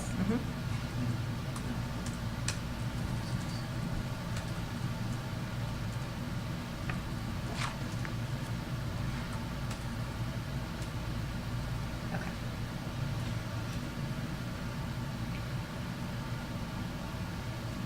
And then supervision shall mean either direct supervision or immediate supervision, and supervision shall not include supervision by telephonic or electronic means, to make it abundantly clear that you need to be physically present. Good. Agreed. So now we're going into the definitions. Direct supervision means on-site observation and guidance by the supervising dispenser during services provided to the client by the training applicant. Immediate supervision means the supervising dispenser is physically present during services provided to the client by the trainee applicant. So one is hands-on, right there. The other one is you're physically present in close proximity, able to assess things, So right? how do we define that? We had direct supervision as on-site observation and guidance, not down the street and readily available by telephone. Right, that's what it says. So that's what it means is Mhm. on-site. Yep, direct supervision means on-site observation and Okay. guidance by the supervising dispenser during services provided to the client. I think that where this could vary is right now it's at 100%. So Right. that is, obviously every second of the day the person is creating some sort of, doing anything that's in this training. If there is any room for the percentage change after some milestone like a written test, then that What's lessens the direct supervision. The first 90 days. In E, I'm sorry. so 100% during the first 90 days. After the initial I love 90 how days. there's lines and I got. Oh, it's on the last page of the, Okay. 100%. Because we know that, that's Okay. tedious and difficult to, I- yeah. I would also argue that the impression continue to have, again, I would plead that would have That's in the there too. exception. Okay, good. When all the lines get drawn through there, I get kind of confused, so I apologize for that. It's not very user-friendly, but it's what's required by OAL. No, I've seen all the time in here. I get you. Yeah, It's yeah. a requirement, unfortunately. understandable. It confuses me most of the time. So we'll kind of keep moving on just so the board's aware of all the changes, and feel free to stop me at any time. For purposes of section 2538.30A, I added this one. This wasn't a part of what was originally asked, but because there seems to be, my understanding is there seems to be an issue of people not being present. And 2538.30 says that a trainee shall not own or independently operate or manage. Own and independently operate are a little bit, the definitions are a little bit clearer, but manage is something that the board could potentially add some more definition to through regulation. So I inserted that it means to be in charge of, oversee, or administer the day-to-day operations of the business which engages in the fitting or sale of hearing aids.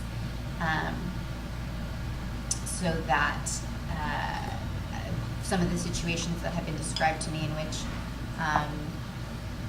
the supervisor is at a different location and the trainee is operating the day-to-day functions of that business. So subsection D then says the supervising dispenser shall provide direct supervision anytime the trainee applicant is providing one of these services: otoscopic inspection of the ear impressions for hearing aids or ear molds, hearing aid programming, and audiometric evaluations. So that's to your point, that it will continue 100% supervision. For the entire For the time. entirety. That's where I'd like it to, I mean, again, so we've got two different things that we're looking at there, because you have, again, we just talked about the subsections before, everything in D is done after 90 days. Right, so we can add language to make it clearer. Yeah, and then in D now, the impressions need to be there, because we just put as a training aspect of D, you're referencing back and now saying impressions are also not necessary after 90 days, so I think that has to be clarified in D, or, sorry, is it F, I'm sorry, F now. After 90 days, with the exception of those services in D. Mm-hmm. So we can't really reference back to it, because we're talking about two different things. What's trainable, and this is what's supervisable. So I think we do need to actually spell out the impression taking there, and then change it in this newer subsection D of the otoscopic inspection. So I get that this just needs to be cleaned up after some of the previous conversations we've had as to where that changes, because F now would say everything in that. Or is this talking about the D in this section? Or Yes, the D? it's Yes, talking about yes, the D. yes. I apologize. But we can make it more clear if it's confusing Because that's to you. that's a D also. Right, So, right, yeah. absolutely. Sorry And about this that. is really important because Got it needs to be clear to those that are going to be affected by it. So I can clean it up to be abundantly clear and maybe move it up to right after the 90-day part and say, here are the exceptions to this rule. So I can move that up so that it coincides better with the 90-day requirement. So in F it says immediate supervision, and in D it says direct supervision. Right, so Okay. so what it's saying there is after the 90 days, you have to provide direct supervision to everything in D. No, it's, No, direct. But you have to provide immediate for everything else. So you have to be hands-on for otoscopy, inspection of the ear impressions for hearing aids or ear molds, hearing aid programming, and audiometric evaluations. But everything else, you just have to be physically present at the location. So it's the opposite. it's the opposite, actually, though. So it's direct and I think immediate. the words are confused. I wouldn't agree. I think we just moved. I think you mean for D that you shall provide Yeah, immediate immediate. supervision anytime, and in F, No, because No, it's Because direct is on site, immediate is over the shoulder. Right, Yeah. right. right. no. Yeah, direct, no. Direct is on-site observation and guidance. immediate is the supervising dispenser is physically present during the services. Okay, so that's confusing to me too. Right, because Okay.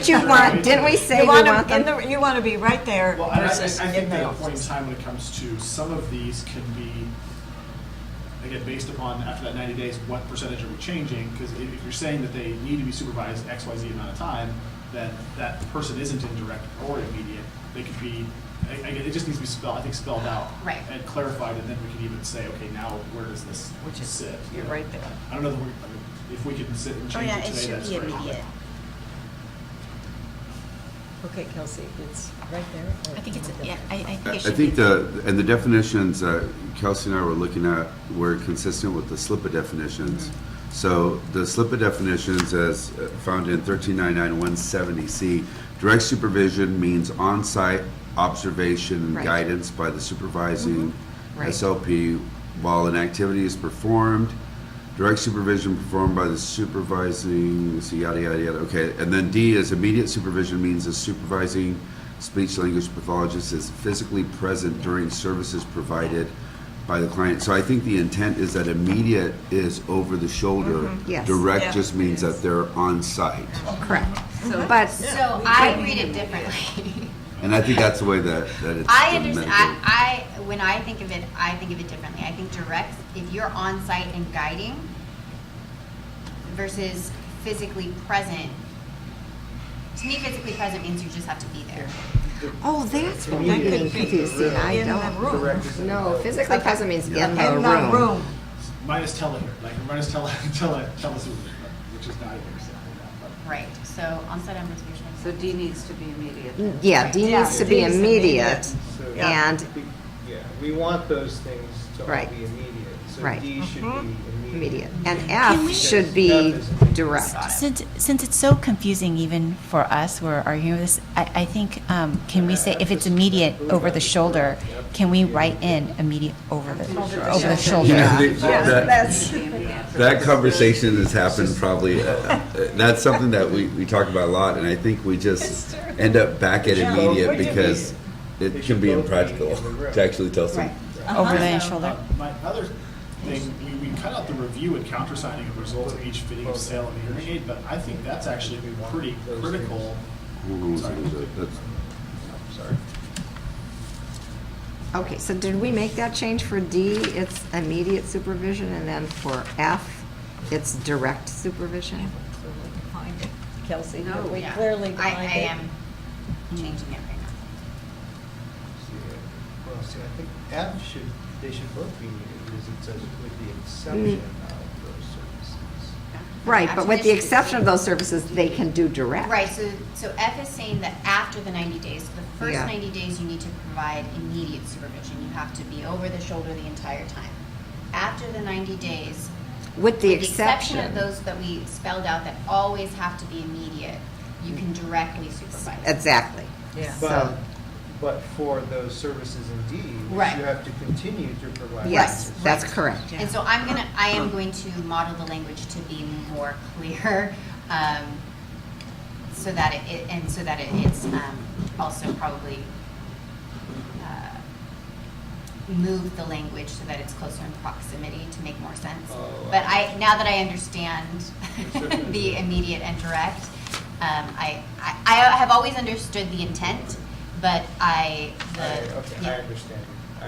But Kelsey? Yes. I do like Karen's point, when it is immediate over the shoulder, then that clarifies for individuals out Right. in space here throughout California. You are over the shoulder, that means immediate. Okay, so. Then you're okay. And that's where we came back to I physically. ridiculously Well, confused. that makes That's why we came perfect back to sense. physically Over the present. shoulder Yeah. says, ma'am, you're Anyone right. else? About it? Yeah. Other wording that would clarify it. So maybe it would be, after the initial 90 days, with the exception of those services in D for which you will continue to provide immediate supervision, the supervising dispenser shall provide direct supervision for all other services. Okay. Yeah, that's a Okay. good All right. idea. For Okay. all That- others, that a covers good way to. And I can't stress enough the importance of these definitions Thanks. because when you have enforcement Yeah, that's cases, Oh, my God. you have Now we to- know. Yes, yes. Yeah. Because I can definitely see, like, during enforcement, they're like, well, we didn't know I was supposed to be over the shoulder. Absolutely. I was physically Yeah. present, I was in the other room, I That's was right. physically present. Right. So, okay. I do have a question about, kind of go back to the beginning of subsection 1 of 1399.118. So we're still in that, the review and countersigning of the results of each fitting and sale of hearing aid. I know that in the past, from what I understood, we had to sign on our trainees' testing and any kind of sales that they made. It appears that's being removed from any kind of supervision. Is that going to be something else that we want to have back in there, or is that decided that we're no longer countersigning sales of a trainee? It does say that somewhere else. Did it get moved to another section? I could not see, oh, I'm sorry, it's right below it again. Supervisor dispenser shall countersign the audiogram, okay, that's where it was added, and any documents. That's really weird. We never I agree. sign audiograms. We don't naturally sign it. Well, I like that yeah, that's we don't. added to it, because again, Yeah. people we talked about earlier is quality control of the test is being done, yeah. If 2 people signed it, and they're still doing asking on it. Good point. So, thank you, Ms. Ellis.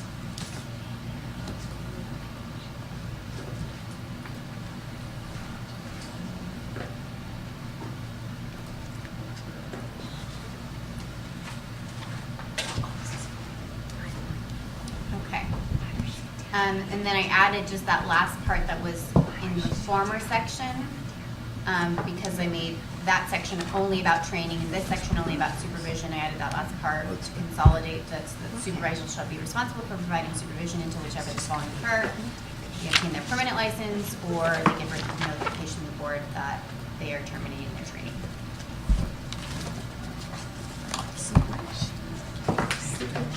So do we want to go back to the CE requirements to sort of hash that out so that we have language to go forward? Because the board has to approve any language if it wants to put it forth for the regulation process. And that's a good question. Does the board feel like we need more time to develop this language? Does HHP have more input? I would, actually, with the changes we're making today, I know you're typing them there, and I would love to have a chance to see again what the wording was before the board made any kind of voting or putting it into place. So as HHP, I know that we would really like to look further at that. And being a trainer myself, I want to make sure I know what the rules are. The benefit to that would be that we could nail down some CE requirements and talk with those people in the profession and come back with something that we have consensus on. I think that would be beneficial. So if it's somewhere added that with HHP's help, so working with this, then I like a lot of what's here. I think HHP would agree behind it. We were looking more in our ideas of what I've gotten approved by our board in March of an actual, percentage of the time, because 5-day weeks, each day is at 20%. We were looking at if we're going from 20% to a 40% after someone has actually reached a milestone. You have 90 days. We were talking about the written exam. There's a milestone. Partly because it's the way that it works out with some dispensing offices. It's they may be the trainer, but then they're not at that office. The person can't be doing that for the first 90 days. But once the supervision requirement changes some, they can still do some otoscopy. Or if that was in there, they could do some hearing aid programming and wouldn't have to be, okay, well, my supervisor's not here today, I can't touch your hearing aid after they've fulfilled some milestone requirements saying that they have at least a base knowledge and are under the percentage supervision of a dispenser. So after 90 days, still carrying over where they have to have someone in the office to look down their ears, and it has to be their trainer. So you think there'd be benefit to looking at the language? I think a little bit of actually stating, because I know, I don't want to make it about myself, but I train people, and I'm training people now because there isn't a program to train people. But my question is, do I put them under the person that I'm training to train, or if they're under me where I can provide a percentage of oversight after I've spent that XYZ amount of time making sure that I feel that they're adequate enough where they're looking down the ear correctly. Not making impressions, I'm not asking for that, but I am asking for minor otoscopy and audiometric results. As long as there is oversight and they're signing on it, there should be, I think, a little less, there's a point in time where that person can act a little on their own. And HHP, I know that I've been asked to, our specific was 100% for ear molds all the way, or ear impressions all the way through a practicum. where they've basically been signed off they could do it.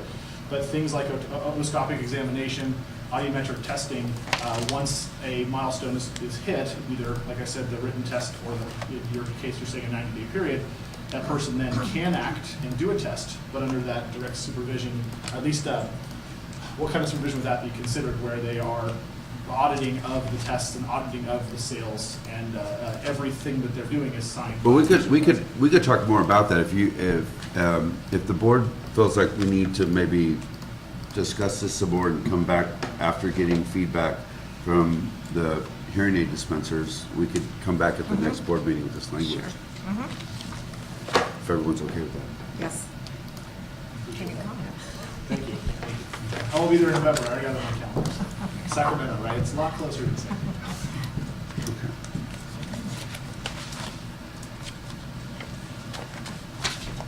And I just want to thank Kelsey.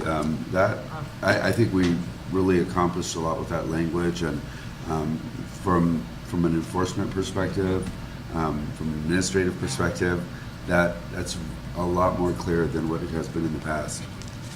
And I just want to add, I just feel that we're really helping hearing aid dispensers become more professional in their practice. I just think it upgrades the profession. I think it's needed for, Yes. you know, 'cause I know that there's the doctorate side of stuff and there's dispensing, but, you know, again, we all have a similar patient base, if not the same patient base, and there should be similar professionalism across all aspects of it. Yeah. So we're all striving for it. Yeah. Thank you. Yes. Okay. At this time, we'll take a 10-minute break. Good. See, you're covered.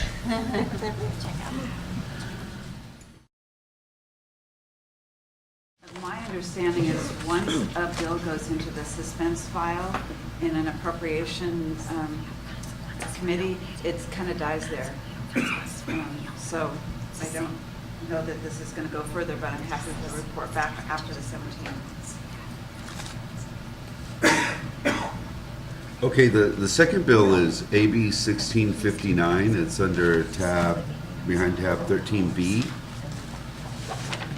And that has to do with inactive licenses. And I think someone had a question on inactive licenses and what that means.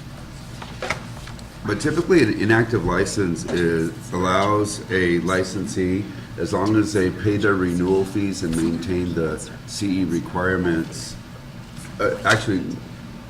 as long as they pay their renewal fees and let us know that they choose to be inactive, depending on the board, there are certain requirements for that. So what this bill would do is it clarifies that they're prohibited from engaging or representing themselves as an active licensee, and it authorizes the board to establish a lower inactive fee if the board so chooses to do that. So now I have that same question I had before, since we're legislation. What's the definition of inactive? Or at least what does it mean to our licensees to be inactive? Sure, go ahead. So they can apply to be inactive, and essentially it is that they're not practicing. Yeah. Because you can't hold yourself out to be an active licensee, but you do not have to continue your continuing education requirements. Okay. However, you do need to pay the renewal fees. Okay, got it. Thank you. And inactive is not just letting your license lapse. No, so it's a specific by statute Yeah. type of license. Got it. If you want to activate your license, do you have to make up all the CEUs for the time you weren't? I don't believe so. I think I'd have to look at the statute, but I think it's just one cycle. I think you have to come Just one into cycle, right? compliance with one cycle. That's correct, it is just one cycle. The next bill we were looking at is AB 1801. That's another one that, That's the same story. Do you want to talk about the bill first? About cytomegalovirus, public education and testing. There's a certain percentage of children who have delayed onset hearing loss, whose mothers have cytomegalovirus.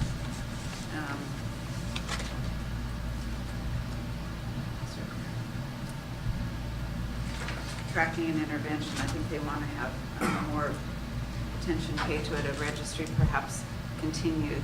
But an operation like this is costly. So again, this is in the suspense file in the Senate Appropriations Committee. Again, we'll have more information about it on August 17th, but it doesn't look like it's going to go forward due to its costs.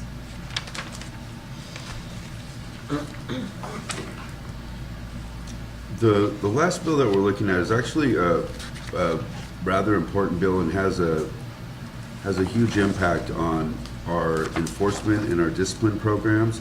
And the last time we reviewed the proposed language, the board opposed the bill.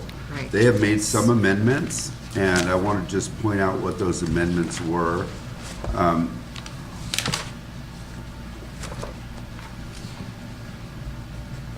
Previously, the bill stated that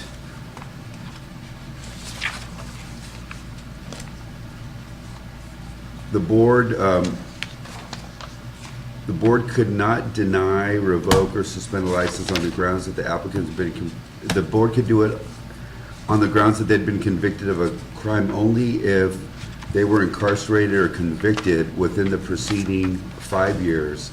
They changed that to 7 years, and there's still some discussion as to what that means, because if we're considering the crime, the conviction of the crime 7 years and they've been incarcerated for 7 years, does that mean that as soon as they come out, that we can't consider that? So I think that's one of the revisions that they are still considering. This is going to probably have at least 1 or 2 more revisions. That's what we've been told. In that language, previously, they made an exception for violent felonies. Now they've revised that to say serious felonies. The concern is still that that doesn't include white-collar crimes, but another one of the amendments allows the board to write in regulation other more stringent requirements to that. So the boards could expand the crimes to include, through regulations, to include fraud. So it's up to you to, determine if that's okay. I think that this bill has other impacts. For instance, just implementing it, it's going to affect our disciplinary guidelines. There's some reporting requirements attached to it. The boards would be required to report statistical information. It also affects our workload, because there's going to be more work involved in looking at these license denials, and we have to really be concerned about our ability to protect consumers. Paul? Right. Yes. Paul, does this still limit our ability for the length of probation? Because that really Actually, I think that was- hamstrings our operation of protecting the public. So this was one I really strongly opposed. That's a good question. I think that was struck out of the language. If you look on page 5 of 8. Okay. A big concern is that you just said that they're going to make they've changed it from felonies to serious crimes, and boards can expand their regs to include whatever we want. The problem is our regulation process takes years. Right. So therefore, it would be years before we could change, where it would become effective, even if we wanted to change it. And that, to me, is of great concern as well, in addition to the additional workload requirements for staff. I want to just point out that the reason this bill came about was removing licensing barriers to licensure. It was part of the Little Hoover Commission report. There are some things on this bill that I think are beneficial. The board establishing criteria and letting people know what that criteria is and what it considers to be a substantially related crime or conviction. Is there anything else, Kelsey, that you have? No, but I'm sort of wondering where, I don't recall it saying that the boards could expand the. No, that that's something that we've been told they're considering. Okay, Oh, because they're that's just not in- currently in the language. That's not in the language. Right. Let me be really clear. So there are a few things that they have told us as possible amendments. And one is that they would consider looking at that, because the question has been asked 7 years from the conviction, how does that affect someone that's incarcerated? If they're convicted on a certain date and then they're incarcerated for some time, is that enough time for that person to rehabilitate? The other issue that many boards have has to do with the violent versus serious versus other crimes that may affect us. And some of our major cases do involve white collar crimes and fraud. So we would not be able to deny based on those types of convictions.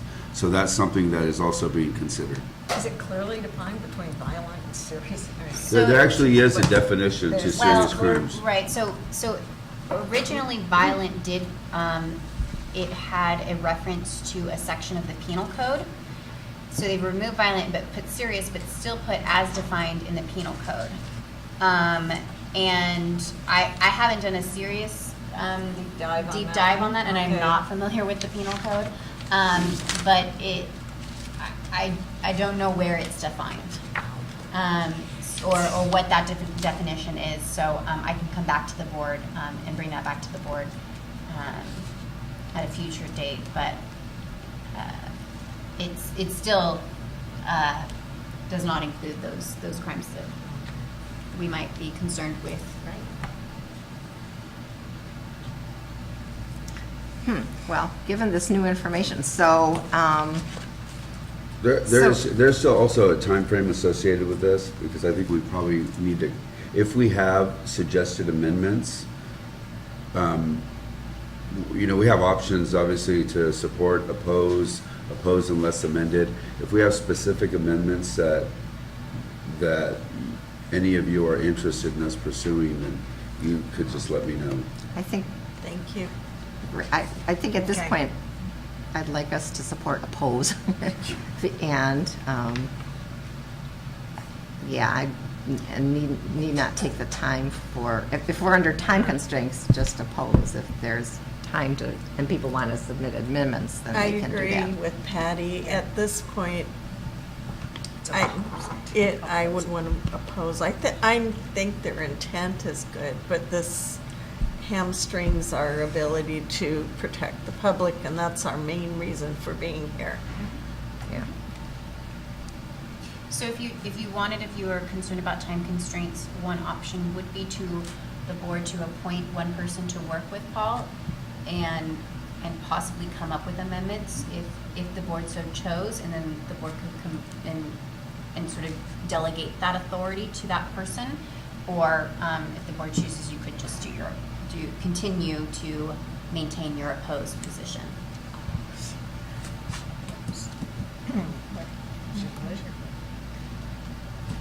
We just need a motion. I'd love to work with Paul. I don't know if I'm qualified enough, but I'm. So do we have a If motion? anyone chose. I think, did you have a motion, Patty? Or Debbie? Well, Debbie, why don't you make the motion? Yeah. I motion to oppose this bill and to work on, Providing amendments. providing more information and suggestions if we want to consider approving with amendments. Okay, so let's, So it just sounds like we don't have specific amendments. right, I just want to be abundantly clear what the motion is. So the motion is to oppose, but to delegate the authority to appoint Debbie to work with Paul and to potentially change the position, the board's position, if there are amendments that the two of them come up with. And because I just want to be abundantly clear what the delegation authority is to Debbie. So if would you want it to be an oppose unless amended with specific amendments? I don't know at this point. Okay. And I don't know if I can nominate myself to work with Paul, but I want to vote to oppose at least. Maybe someone else wants to make a motion for who. And the board does not have to delegate the authority. The board can continue their opposed position. I was just offering a suggestion if the board did want to come up with some potential changes or to the bill. Where the bill is in The board, I believe, is in suspense right now, but it's going to come out. So it could be that we'd want to defer decisions until after the 17th to see the status of that bill before we have to do anything. Well, so the Other than opposed. yeah, the problem would be that you won't meet again. I Until November. motion to oppose and have one person work with Paul on this. Okay, so the delegated authority is that in the event that this one person, and Paul determined that, or this one person determines that the board's position can be changed, or is it that the delegated authority is that certain amendments could be added to the oppose unless amended? I mean, can I say something? I think the intent of this bill is to provide opportunities for incarcerated criminals or felons to have a license to be a hearing aid dispenser or even like a healing arts board, or to do a wide variety of things and that's purviewed by the commission. So if the board itself is completely opposed to felons or anybody that has been incarcerated to have a license for any type, then the spirit of the bill, I mean, and any amendment would kind of just break down the spirit of the bill. So that's that. I think that's the conversation we should have. Are we opposed to having, because the bill itself, I think the intent is, to give felons a chance to Join the workforce.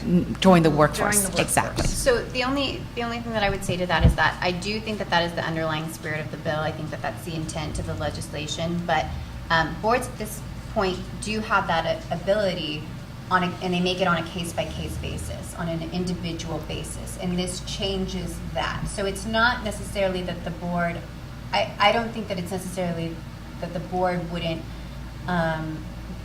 want people who have been convicted to have a license. I think that it's a different question because right now, somebody who may have had a DUI conviction 20 years ago may still be licensed by the board and may not face any penalty. I don't know that, but but the board looks at the individual fact pattern to that applicant and makes a determination.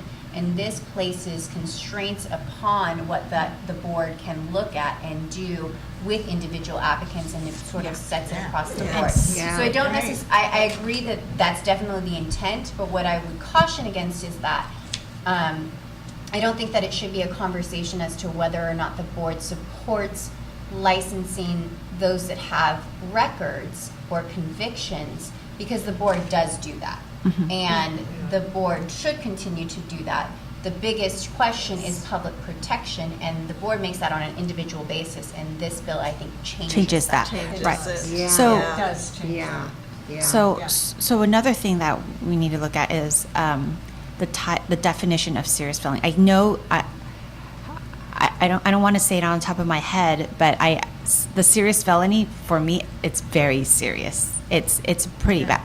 And so if we were to make an amendment, I think we should put it down another notch. Because if say somebody were to commit a murder, that's a violent felony, and that they changed that, so then that way we can say we're not going to give you the license if you committed a murder. But in serious felonies, it could have been, I think, arson, even child molestation. It's not, so. It's definitely the top ones you would think of, right? I mean, but does it include what also is clear is that it does not include DUI, fraud yes. or you know, even, I don't, and again, I'm speculating on this because I have not done the full analysis, but I don't believe that it includes things like elder abuse, which is a potential issue for your consumer population. So it sounds like we'd want to take out that whole exception. Yeah. At this And point, I think at this- motion, oh, I'm sorry. And I think I think the board wants to oppose it, but didn't we do this last meeting? We opposed it? Or- yes, but there have been some Changes, so we're still going to oppose it. It's a check based up to on- the board. Do you still want to continue to maintain your position despite these changes? Or I think that's is what there the board something wants. else? Yeah, I think amendments are, yeah. And I just want to also let the board know that conversations can still happen. I can still have conversations with the office of the author of the bill and you know, committees. So those conversations can still happen even if the board opposes it. So did we get a second on the motion or no second? oppose? I think To it was oppose. kind of confused. Right. Do you want to Did you wanna- restate your do you wanna motion, amend or the- change do it, you Debbie? wanna I amend want it? to motion to oppose at this time, and I'd love to volunteer to work more with Paul to see if we could tweak it. So I think we just need to be very clear about what the delegated authority is, though. Okay. Not necessarily that, so would the board want to delegate the authority to change the board's position until the board can meet again?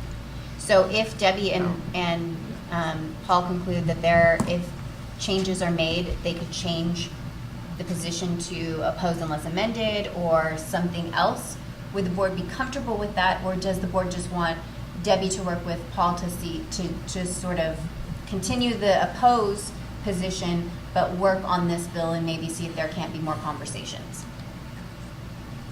That, I think, needs to be abundantly clear. So here, yeah, Could we just oppose the bill? You just oppose it. Right, Yeah, but I think Debbie's do making, that. Yeah, I Debbie's don't. making. Let me just- Work I think- with somebody okay. just I think Debbie is suggested making something. herself available as a public member, Right. and I applaud that. Yeah. But it sounds to me like the board opposes this Yes, bill. yes, we Right. do. I think that if there were some substantial changes or significant changes, that the board should look at this bill again. Right. If this, and that's likely to happen, and we can do that through a teleconference. We can have a meeting and just talk about this and any other business we might have. Yeah. So that I would agree with that. I works just for everybody. vote to oppose it. Okay. Okay, Is there a second? Second? okay. It's been moved and seconded that we oppose this bill. Any public comment?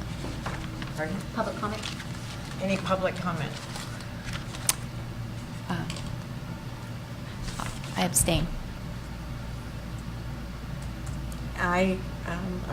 Yes. Yes. Yes. Yes. Yes. Okay. So passed. Can I ask a question now? Too late. Go back. I'm just curious whether it's possible to get an analysis of the bill. I don't know if that's kosher, if that's even helpful, but sometimes it makes it a little clearer to follow the salient aspects of it. Sure. And I could actually send you all a link to the page, and you can Perfect. actually see some of the analysis that's Yeah. available.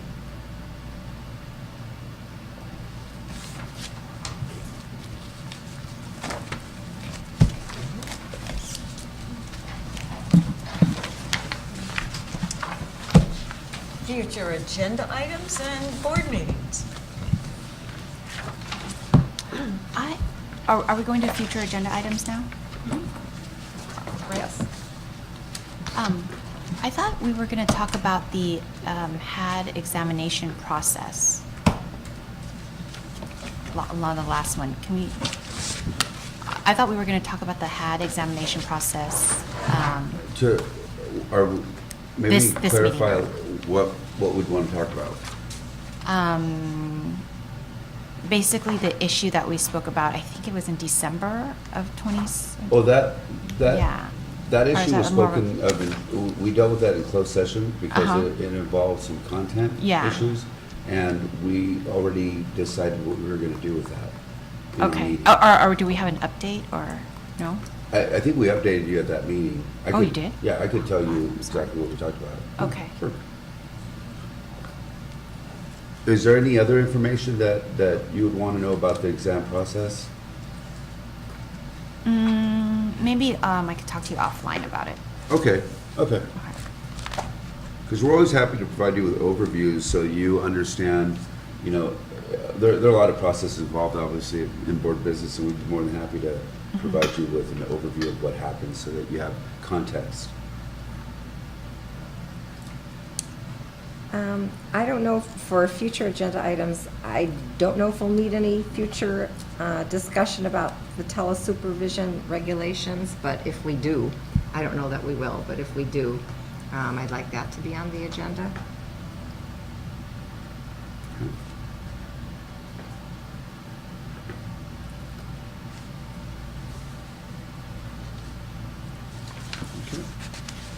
If you have anything else, you can always send those items our way.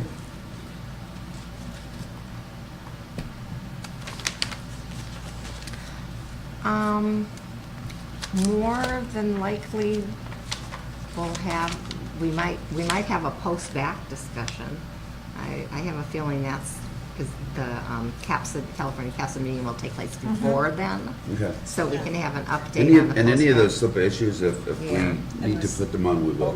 Yeah, Sure. post-back and SLIPA, yeah, because there'll probably be some discussion. Do we have future dates? Yes.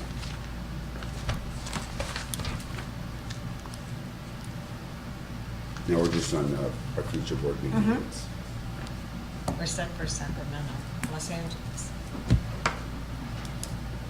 For our next meeting, we're looking at Los Angeles, and then for May, we're exploring whether we do the San Jose, Santa Clara area or Sacramento. November. So November is Sacramento. Sacramento. November, Oh, I'm sorry. Sacramento. Yeah, that's right. And then oh, gotcha.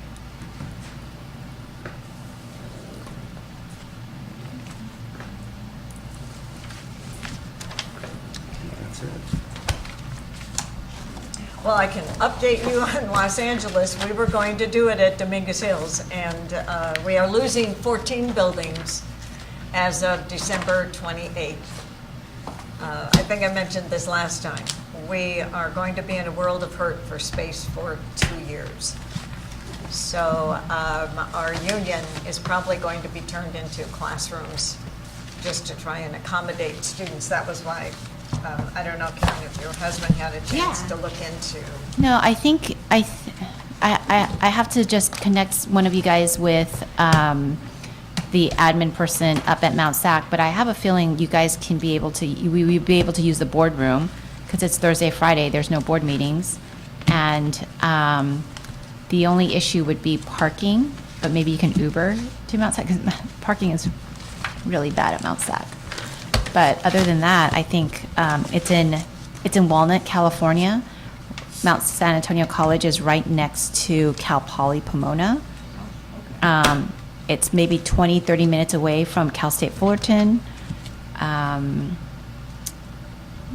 It's How far about is it from is it Ontario Airport? Ontario Airport. Ontario. It's about 20, 25 minutes away from Ontario Airport.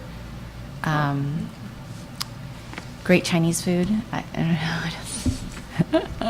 Now, Loma Linda has also, in the past, said they would be happy Oh, to okay. accommodate. Loma Linda University? Loma Linda University. Oh, okay. And they are very close to They are. Ontario They are very Airport, close. and they are 5 minutes away from a Hilton. Oh, if you guys want, if you guys want to stay from a Hilton, I couldn't find a Hilton near Mount Sac, but there is a DoubleTree near there. DoubleTree and a Holiday Inn. Now that we raised a Hilton stock, let's go. Yes, absolutely. And Ontario's very close to Riverside. And Riverside has the historic Mission Inn, but that's probably past the state's budget. Yes. But it's- Definitely past. But it's beautiful. We could have lunch there or dinner there.